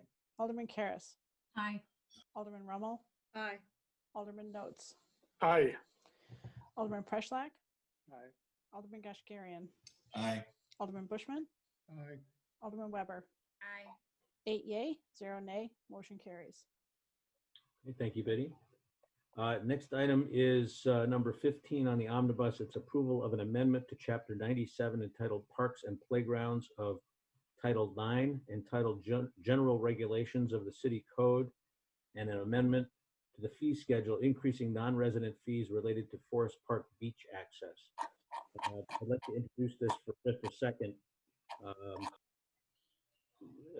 The taxpayers of Lake Forest and some private donors have paid approximately $4 million over the last 3 years to repair and improve the beach. And we're looking at some additional expenditures probably in 2022, given the high lake levels, some additional reinforcements that are going to be needed. We have a item on the agenda later on to approve payment for repairs that were done last week and are still ongoing. We had one of the lower fees for non-resident entrance, sort of in the middle of the pack, but certainly not reflective of the quality of our beach. And so the recommendation from the staff is to increase, was to increase the daily fee for non-residents to $20 from $15. There are several members of the council and discussions over the last few days suggested that we should actually increase it to $25. So the purpose of this is to recover, in small part, recover some of the costs that we've incurred in maintaining the beach over these last couple of years and into the future as conditions have become more severe. So I would like to have a brief discussion about that and then take a vote. Mayor, this is Judd Morris. I agree with the $25. Having been involved in the financing of all the beach repairs that we've done this past year, it's just a remarkable facility, including the food and beverage capability we have down there. And I think we deserve to tell the residents that we're also collecting these funds from non-residents who are trying to use the beach and take advantage of all the great things we've done. They should bear some of the cost, in my opinion. So. Thank you. I asked, and I think all of the aldermen received the breakdown of the fees we've collected from non-residents in the past several years. And while I don't have that number in front of me and I don't want to disturb what I have going on online, my recollection was that it was in most years about $17,000. I think the highest might have been in like 2019, where it was what, 24,000. I can be corrected on those, but that's approximately what it is. And so I think that just reinforces what the mayor just said, that we, that's not nearly paying a fair share for the amenities that are down there and for the investment that the citizens, both the taxpayers of the city of Lake Forest and people who have stepped up individually to fund the project down there. I think in year 2019, that would have about 1,600 non-residents would have used the beach if I divide the amount of revenue that we got by $15. I think, Elizabeth, you can correct me if I'm wrong, but that's a lot of non-residents down at the beach. And I think that our amenities at the beach are incomparable up and down the North Shore. Kenilworth is at $20. I don't think their beach has nearly the amenities, not, from the pavilions to you can go down there and rent a paddle board, rent a kayak, rent a sailboat. You can build a fire in the fireplace in one of those pavilions. It's just a remarkable facility, and I think we owe it to the residents to recoup our costs on that. I also sent an email to various people this week saying I think also if we're going, just in general, we need to have the guards down at the beach for some extended hours so that we can actually collect whatever fee it is that we're requesting. I know just anecdotally from being down at the beach and talking to some people who are non-residents, they say, well, we come to the beach before your guards are there and then we don't pay. Or we'll come later in the evening after the guards have left. And they're not doing anything illegal. That's what we're allowing them to do. So I would be in favor of the $25 fee, and I would also be in favor of getting the guards down there as early perhaps as 7:30 in the morning and staying later in the evening. Thank you. Just add, obviously, it's a council decision on any adjustments to the fee, but I would note Alderman Rummel's suggestion on the staffing, and certainly we will monitor activity at the beach for non-residents arriving and adjust our staffing accordingly to ensure we're capturing that revenue. Mr. Mayor, if I could, I want to speak to this issue. I think it certainly makes sense to follow the staff recommendation. I'm hesitant to push it up to $25. We're looking at potentially a golden opportunity, again, with this terrible pandemic, potentially having people moving out of the city, coming up to the North Shore and looking at all the amenities we have. I don't think $5 is going to sway anybody one way or the other, but it almost smacks of elitism to me.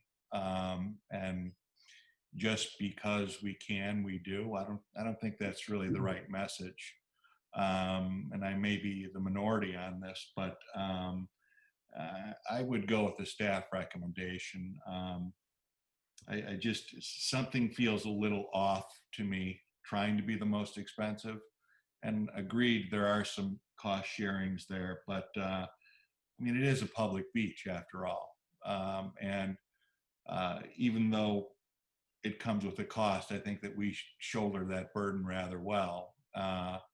And to be exclusive, I think sends a wrong message. Other comments? Thank you. I echo some of Alderman Goshgarian's remarks on this. I thought a lot about this issue today, and I spoke with Director Swarthout and with the city manager and with our mayor.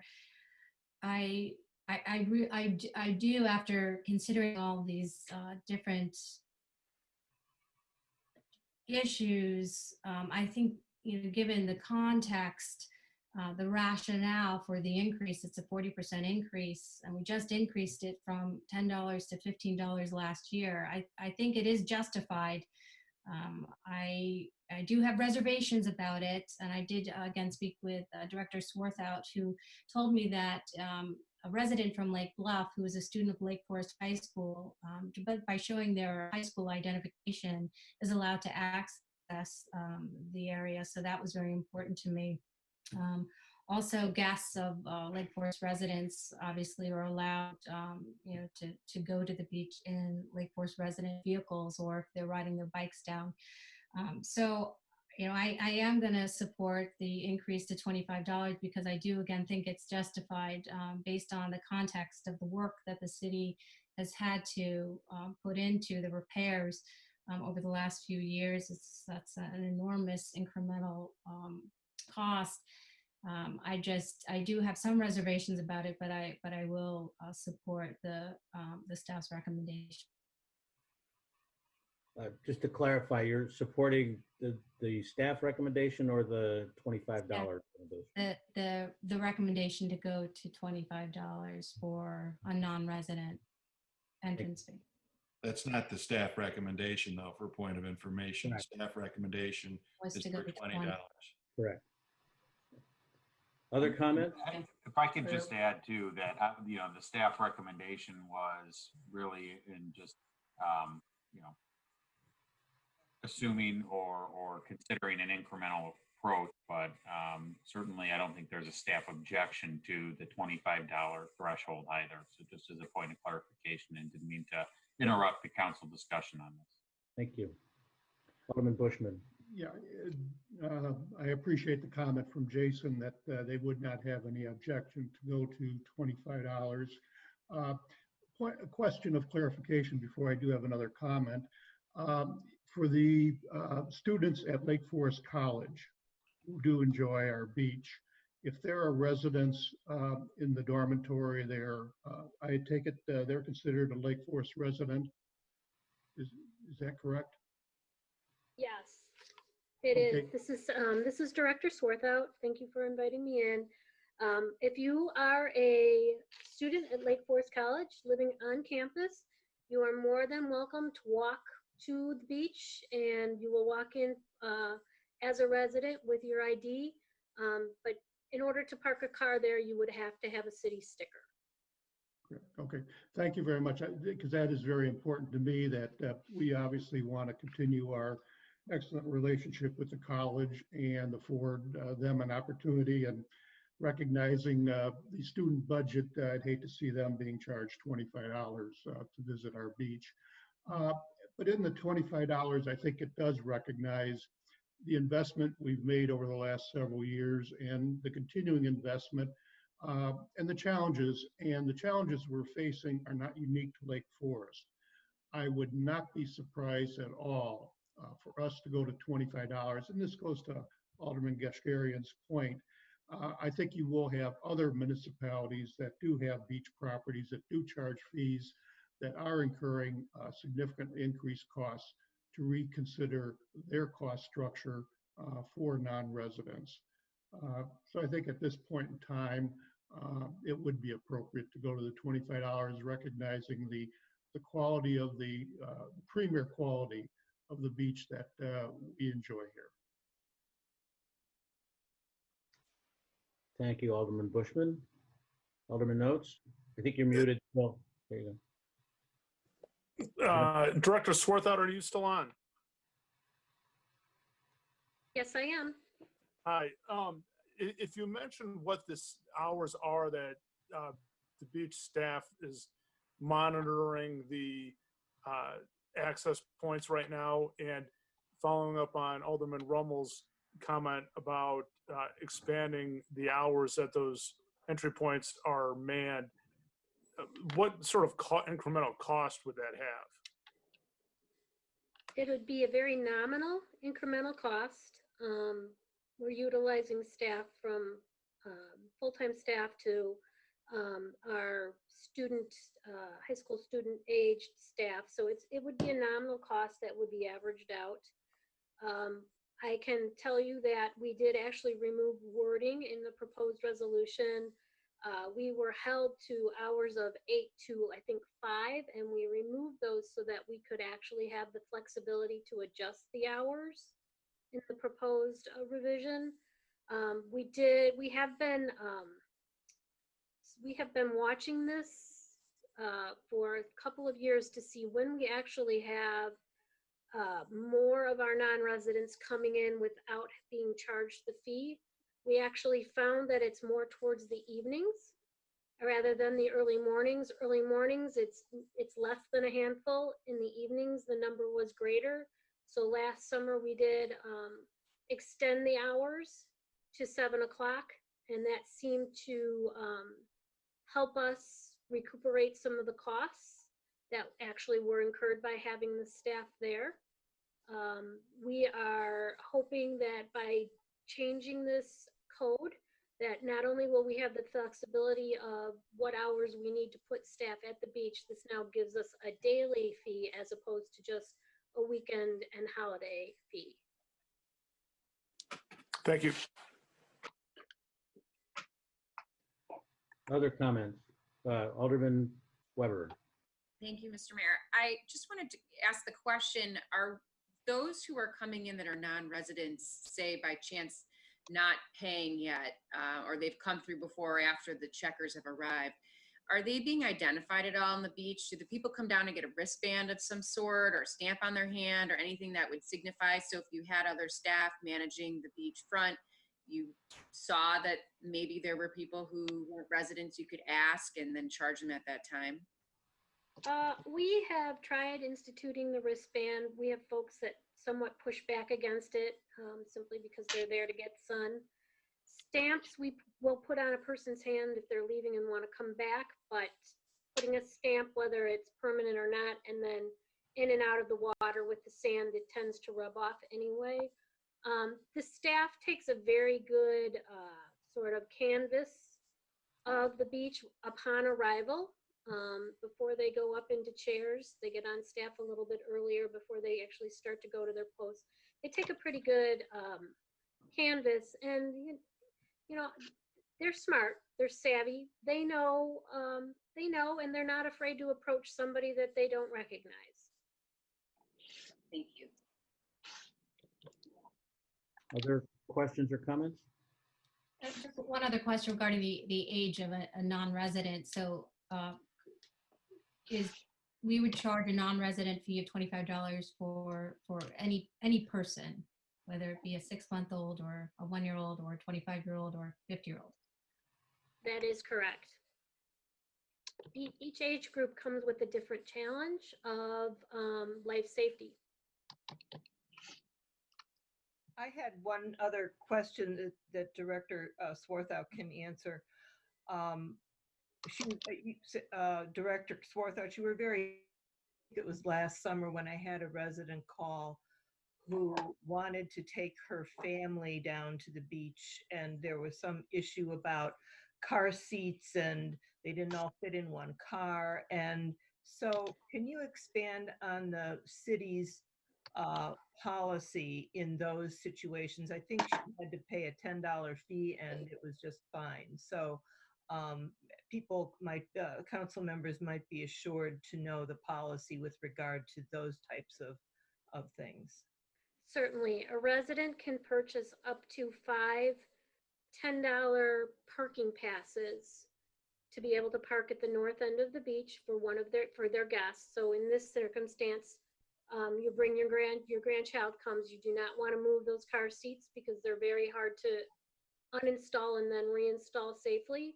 So the resident could come in and purchase a pass for the son or daughter's car for $10 at the rec center, and then apply that to the windshield of the car so that non-resident car could actually come to the beach and park. Thank you. Other comments, observations? I'll just make a comment. I think I appreciate the points of view, and certainly Alderman Kashkarian's. I think the biggest unintended consequence we'll have is, I was a beach guard in 1986, so I kind of understand, the interactions with people that are coming from other communities, and some are, just think, well, I should be able to access it because I have a similar, I'm from Highland Park or kind of an ACCA or whatever. And it can get contentious, and I know Sally does probably a pretty good job with the training and things, but there may be a bit more sticker shock, initially for the 25. And so I think just arming them with the logic around the investments and the loss of the bluff, and how the expenses have really, there's got to be something there at point of sale, because it is a big move. And, I'm supportive of it, but I think coaching and training the college staff or whoever's there, sometimes can be intimidating with adults. And if you're going from, a decent number per person to, all of a sudden a big increase, I think that could materialize, but I understand people's logic and why it makes sense from a cost recovery perspective, so I support it. Thank you. Okay, well, I think everybody's had their comment, so I guess I would entertain a motion to approve the stat or the recommendation or the agreed upon staff recommendation with the proviso that the new fee be $25 as opposed to 20. I will make that motion. Second. Okay, roll call vote, please. Alderman Morris, Aye. Alderman Karas, Aye. Alderman Rommel, Aye. Alderman Notes, Aye. Alderman Preschlack, Aye. Alderman Gashgarian, Nay. Alderman Bushman, Aye. Alderman Weber. Aye. 7 yea, 1 nay, motion carries. Okay, thank you. At the risk of belaboring the point, one thing we didn't talk about was all the extra procedures we're going to have to engage in to maintain sanitation down there this summer. It's not going to be free. It's going to cost a significant amount of money. So be prepared for that. Cleaning the bathrooms every hour as opposed to twice a day, that kind of thing. The last item on the omnibus that was pulled out because I guess I'll jump ahead of things a bit because it involves a potential recusal from Alderman Morris, is consideration of a recommendation from the Plan Commission in support of a plat of a condominium for a building under construction at 705 McKinley Road. Alderman Morris, would you? Yeah, like to I think the council knows that we've talked about this before, that I have a business relationship with Mr. Otunian. And so I think it's appropriate that I recuse myself and abstain from voting on the item and let the council proceed. Okay. Thank you. Are there any comments about this item before we go ahead and vote? Okay, I'd entertain a motion to approve. So moved. Do I have a second? Second. Okay, roll call vote, please. Alderman Morris, I'm abstaining. I understand. Alderman Karas, Aye. Alderman Rommel, Aye. Alderman Notes, Aye. Alderman Preschlack, Aye. Alderman Gashgarian, Aye. Alderman Bushman, Aye. Alderman Weber. Aye. 7 yea, 1 abstention, motion carries. Thank you, Biddy. Thanks, everyone. The last item, well, not the last item. The next item on our agenda is new business. First item is going to be presented to us by Michael Thomas, Director of Public Works, and Chuck Myers, Superintendent of Parks, Forestry, and Special Facilities. Request to waive the bidding process and approve and authorize contracts for emergency beach repairs at Forest Park Beach in an amount not to exceed $142,000. Great, thank you. Good evening, Honorable Mayor, members of the City Council. This has been an interesting past 4 weeks for us, but we're pleased this evening to bring everything to a head and request some emergency funding to repair some of the issues and damage that occurred at the beach, quite frankly, starting over the winter months. As many in the community know, Lake Michigan is at its high water levels. We are currently at those design standards back in 1985 and 1986 when the beach was designed. And we have been told by the Army Corps that by July, the Lake Michigan is supposed to rise approximately another 6 inches. So we believe the water levels are going to be at record highs sometime during the summer. That obviously has an impact on all the beaches and the properties throughout Lake Michigan with the high water levels, the heavy wave conditions, obviously created from the north, the northeast, and the east winds. And then we have a condition referred to as the littoral drift, and that essentially is sand movement from the north to the south. In our case, we actually have sand that is removed from cell 1 and 2 and then deposited in 3, and a significant amount actually in cell 4. And we'll get to that a little bit later. We had some significant storms in January, what the engineers referred to as a 250-year storm, not from a rainfall amount, but from wave action and lake level. We again had some significant storms in April that caused some major erosion and damage along the beach property. We then, and we didn't note it here, but Mother's Day last Sunday, we again had some heavy winds out of the northeast, which was really hitting cell 2 hard. So you can see the pictures down below, pictures showing some of the damage and the debris that was brought up, not only during the January storms, but the April storms. We've had our crews down there. I believe now this is our 5th time in about 4 or 5 months trying to clean things up from the beach. And as you can see, the third picture from the left, the first one for April damages, that really shows it well, where a lot of the sand covers the brick walkway entirely, covers the grass area between the cell 2 and the north parking lot. It even has come on to the parking lot itself. So good amount to clean up, takes a lot of time. So with that, Jimmy, let's go to the next slide, please. I'm going to take the City Council and the residents at home through the request, beginning with the south end revetment stone. This is an aerial of the Forest Park Beach, and at the very south end in the red box there is the area that we'll talk about next.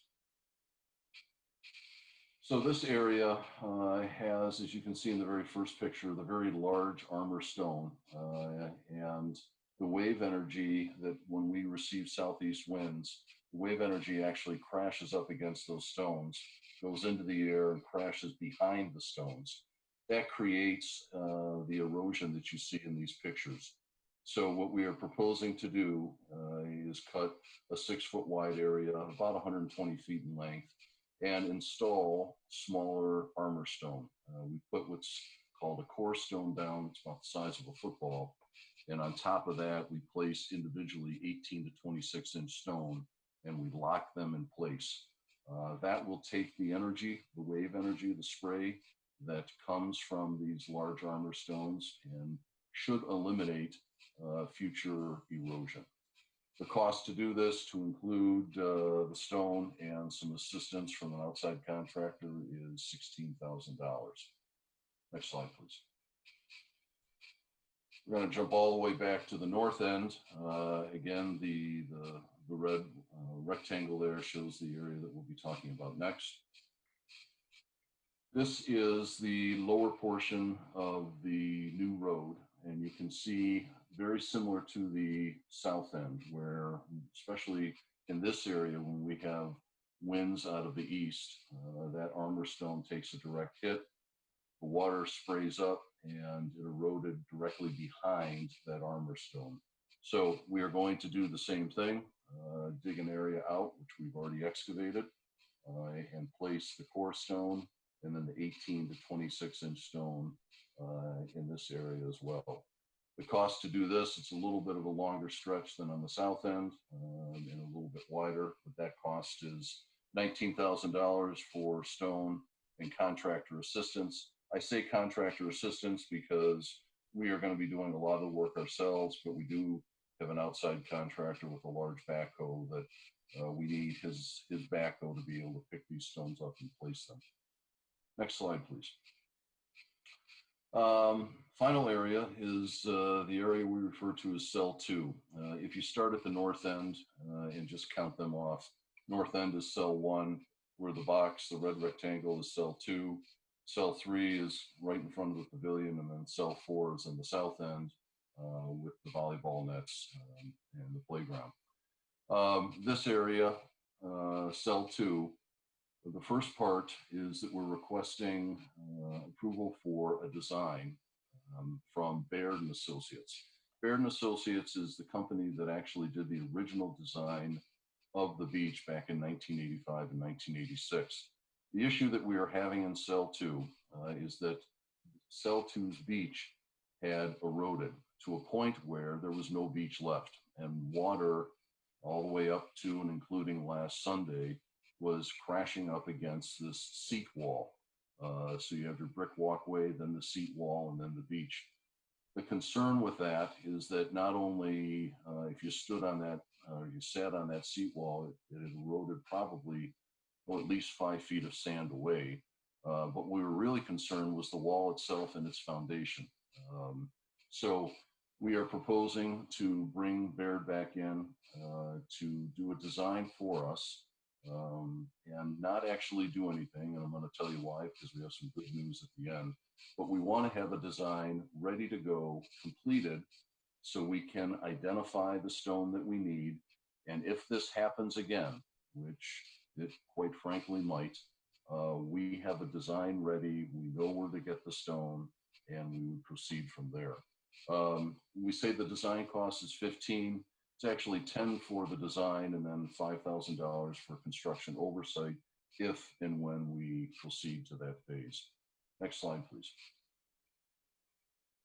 So the request then for the repair is simply a contingency. We only are proposing to purchase the stone and install it if we need it. And I say if because we were able to work with a contractor over the past week and recreate cell 2. There is now sand and a beach in cell 2, and it's due to work from a lot of different people that we'll recognize at the end.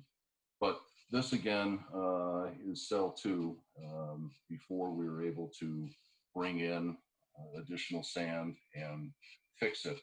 But the contingency request is for the actual stone, $50,000 allowance for stone, $10,000 for installation, and then $5,000 for oversight. I apologize for the error there. It should read 65,000.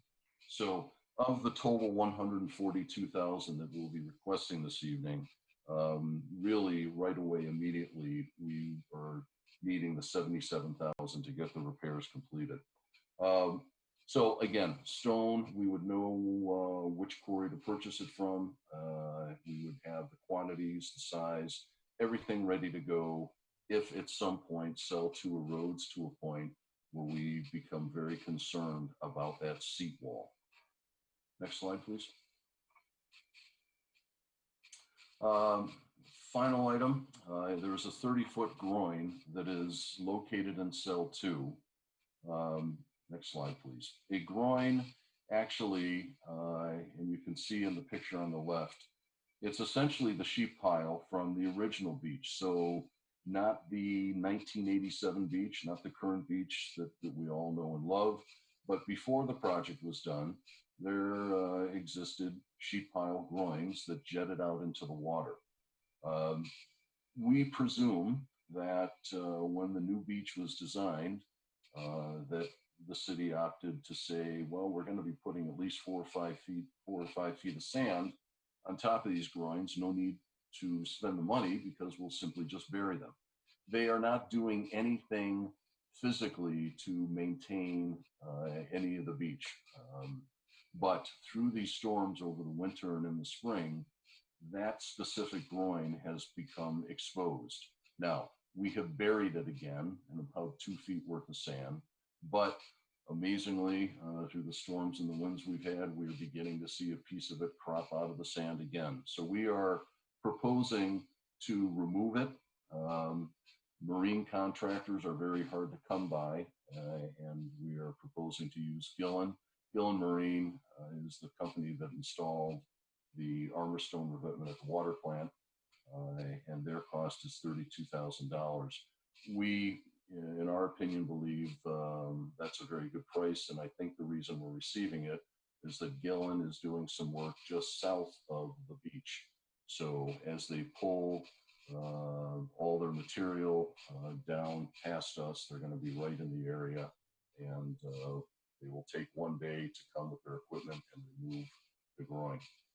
Next slide, please. As I noted before, the wonderful thing about this whole effort over the past couple of weeks is many things that the city does. We work very well with one another.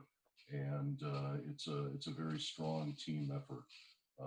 So a very, very special thank you to crews, primarily Parks and Forestry section. We've had a handful of guys from our different public works sections as well, operating down there. And then two actually homegrown residents, two local residents, D. Tomaso Excavating, Carl is on the left, and on the right side, John Kino and Company, John Benaki. Those two last week, over a 2-day period, hauled over 5,000 yards of sand that had been deposited by Mother Nature in cell 4. They brought it up to cell 2 as well as cell 3 and regraded it. And just for a reference point, one of our big plow trucks that you see in the winter months, that will hold anywhere from 5 to 7 yards of material.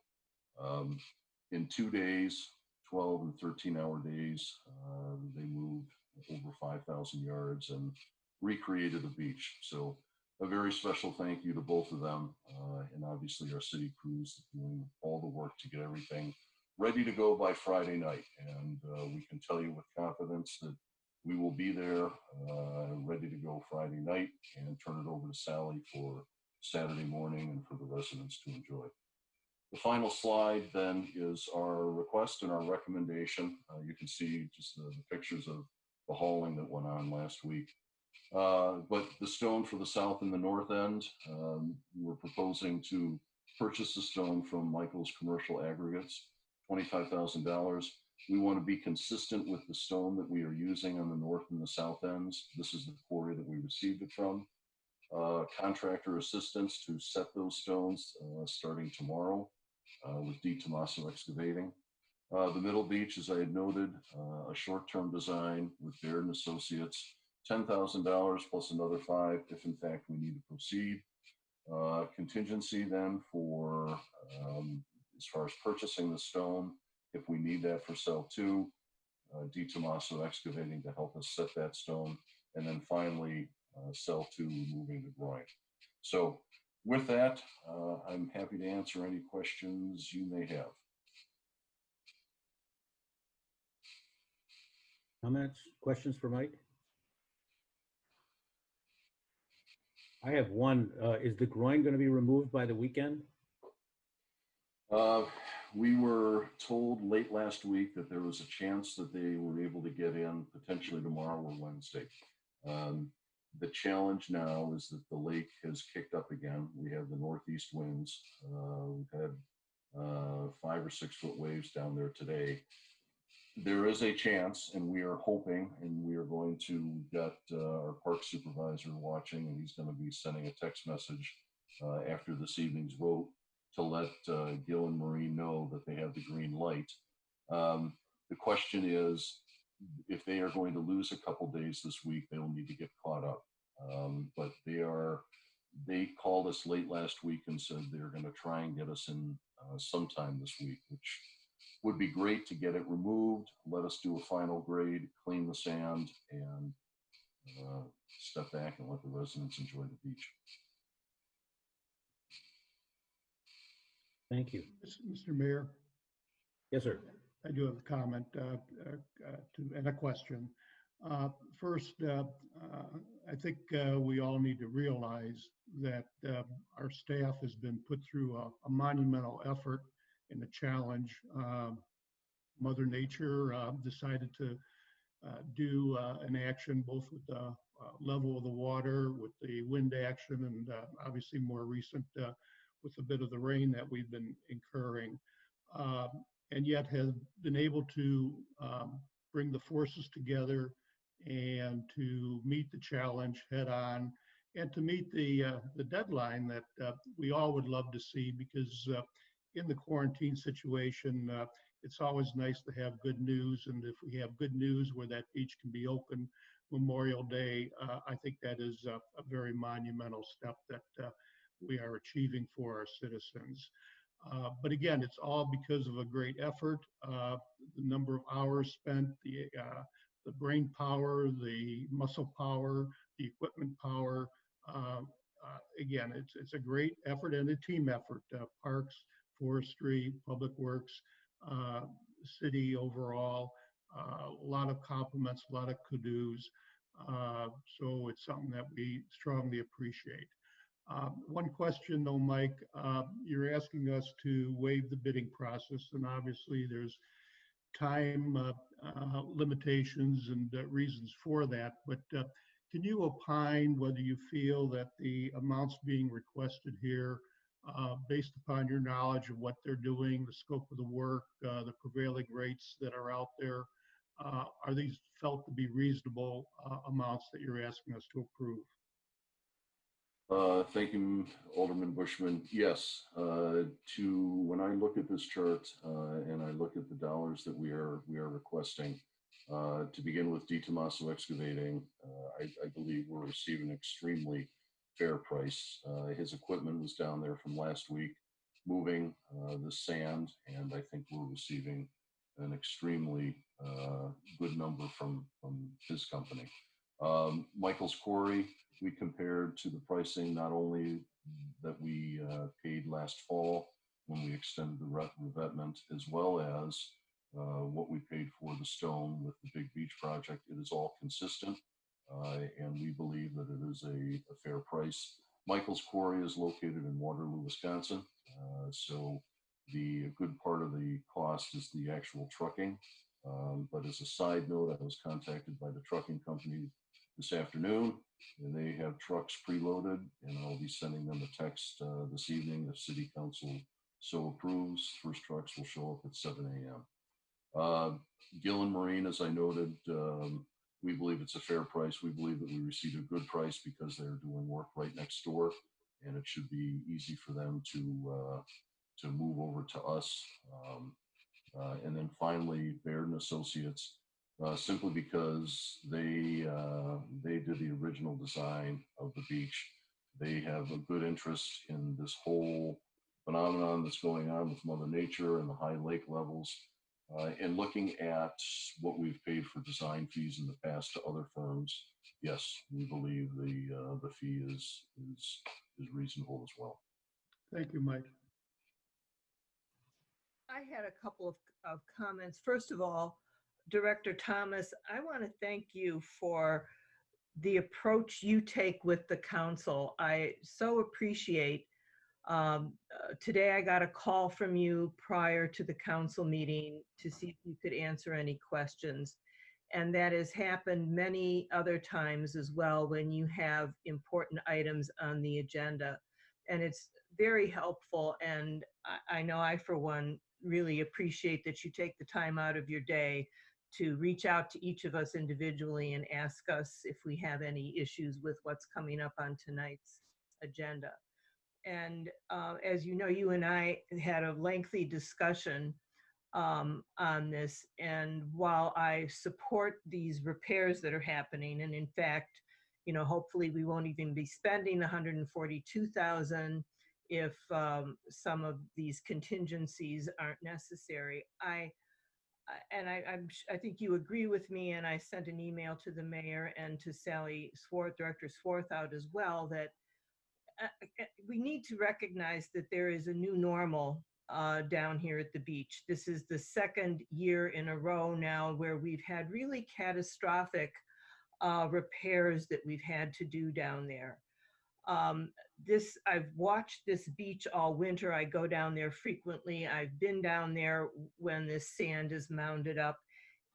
The lake level's going up again, as Director Thomas indicated, another 6 inches. So this isn't changing. So I'll vote for this time, but I'm hoping in subsequent years by then we have looked at the new normal, figured out ways to redesign portions of this beach so that we're not constantly repairing it and removing sand.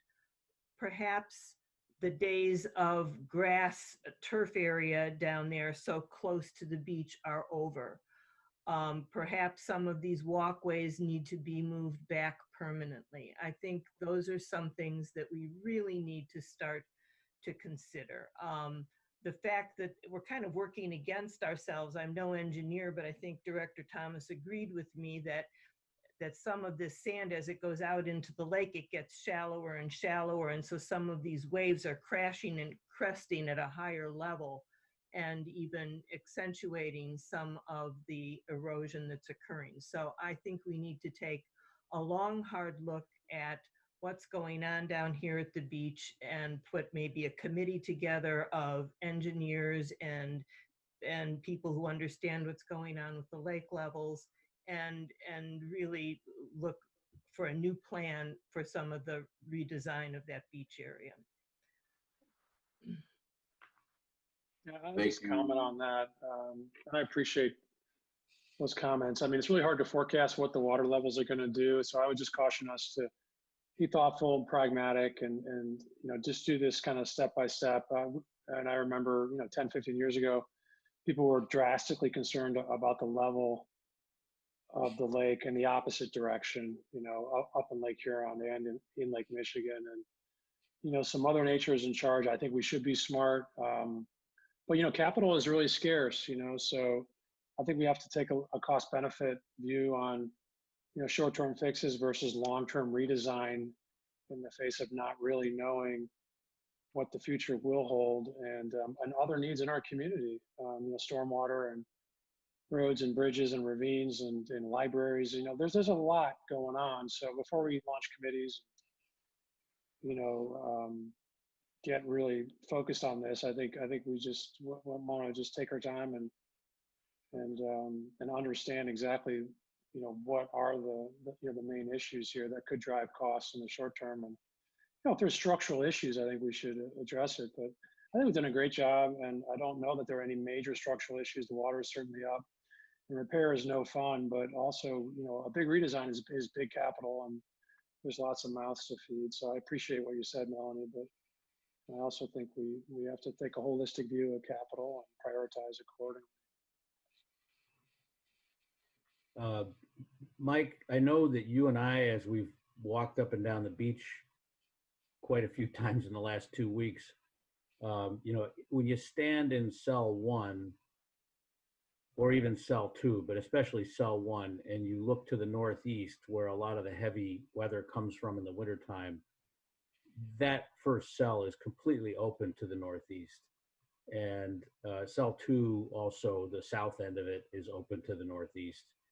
And we've speculated that the engineers probably need to take a look at ways to protect those cells better than they're protected today.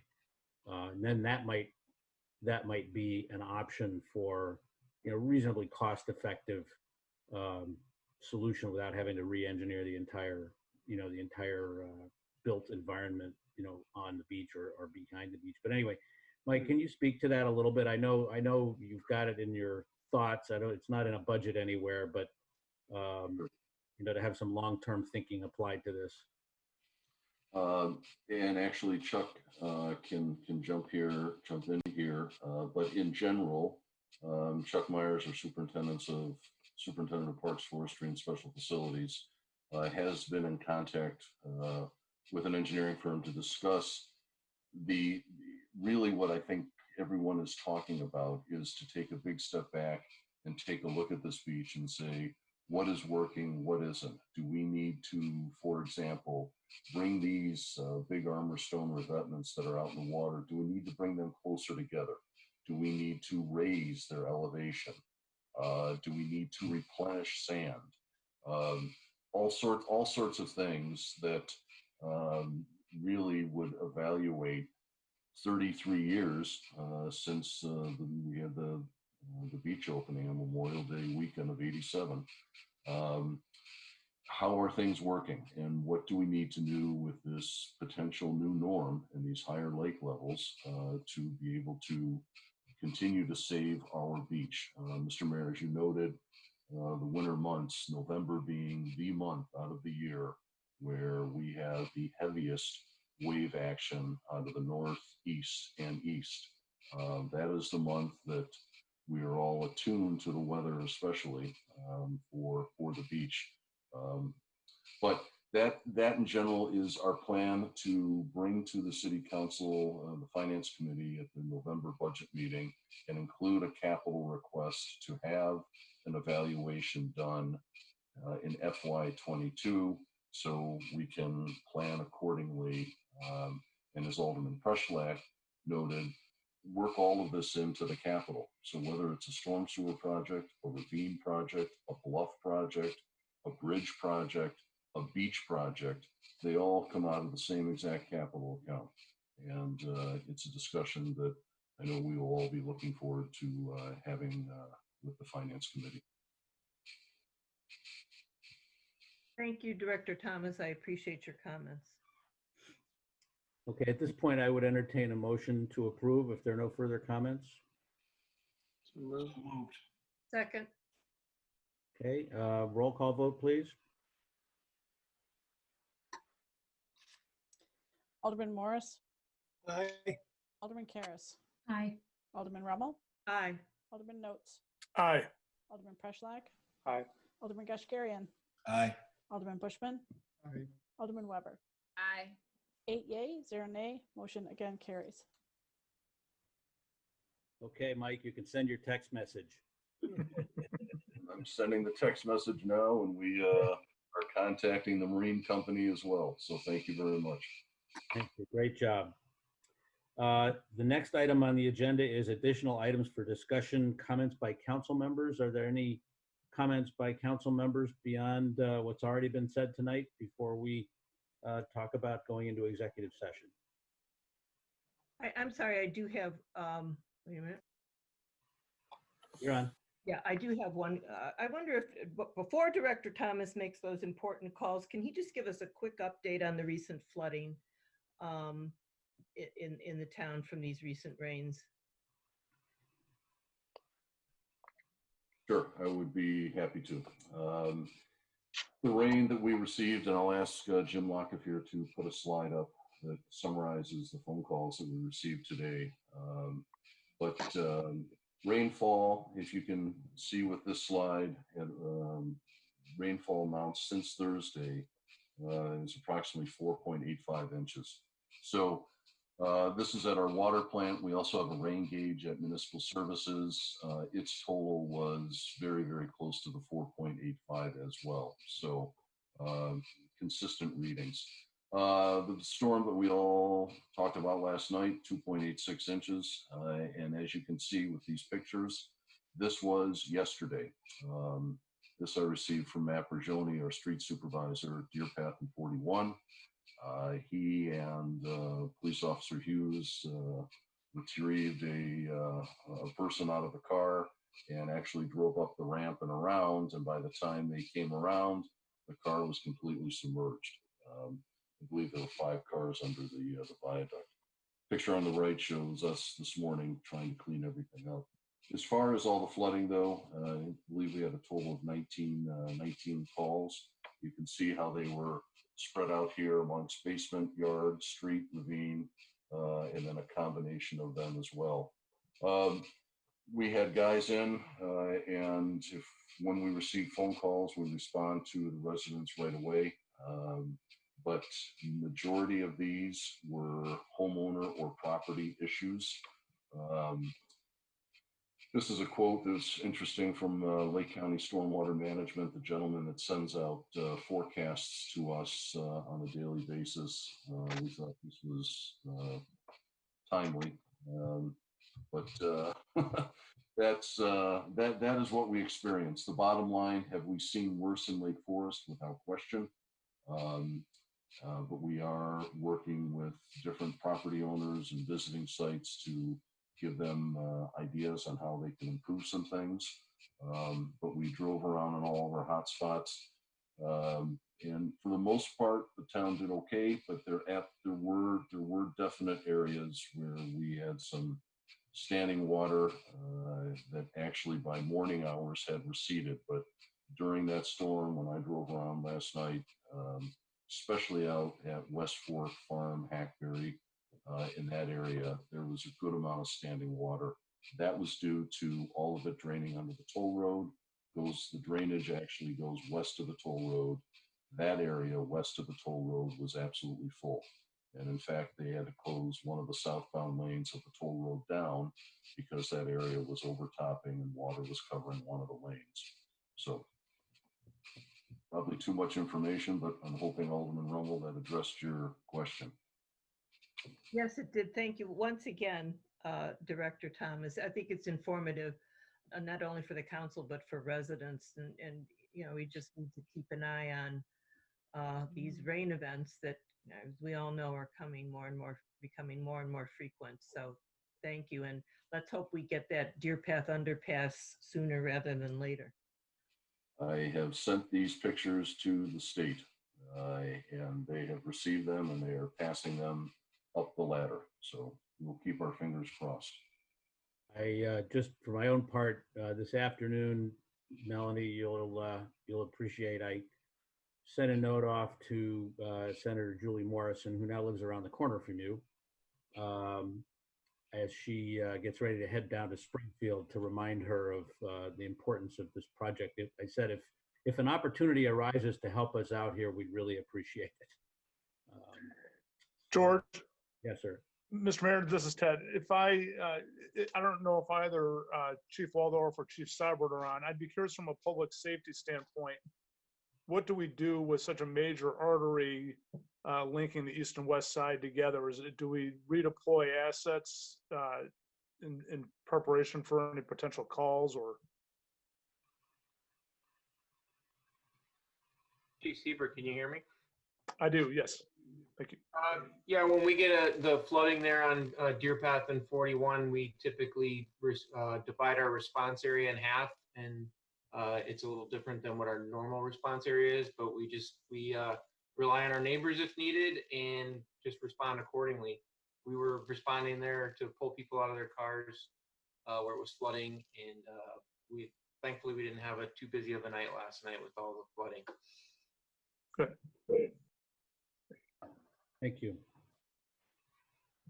Okay, well, the next item on our agenda is a motion to move into executive session. I should point out for anybody that's listening at home that we will not have any other business after the executive session, so no point in staying on the call. When we will end this call and we will go on to a new call that will be an executive session to discuss matters including pending litigation. So I would entertain a motion to adjourn into executive session. So moved. Seconded. Okay, do we need a roll call vote for this? Yes. Okay. Alderman Morris, Aye. Alderman Karas, Aye. Alderman Rummel, Aye. Alderman Notes, Aye. Alderman Preschlag, Aye. Alderman Gashgarian, Alderman Bushman, Aye. Alderman Weber. Aye. 8 yea, 0 nay. The city council will note that they received a reminder that includes the link for executive session. It was sent earlier in the day and it was just sent at the 9 o'clock hour. I am going to call a 5-minute break here before the executive session begins. We've all been sitting here for close to 3 hours without moving, so but let's try to reconvene as quickly as possible. So do we just get out of this screen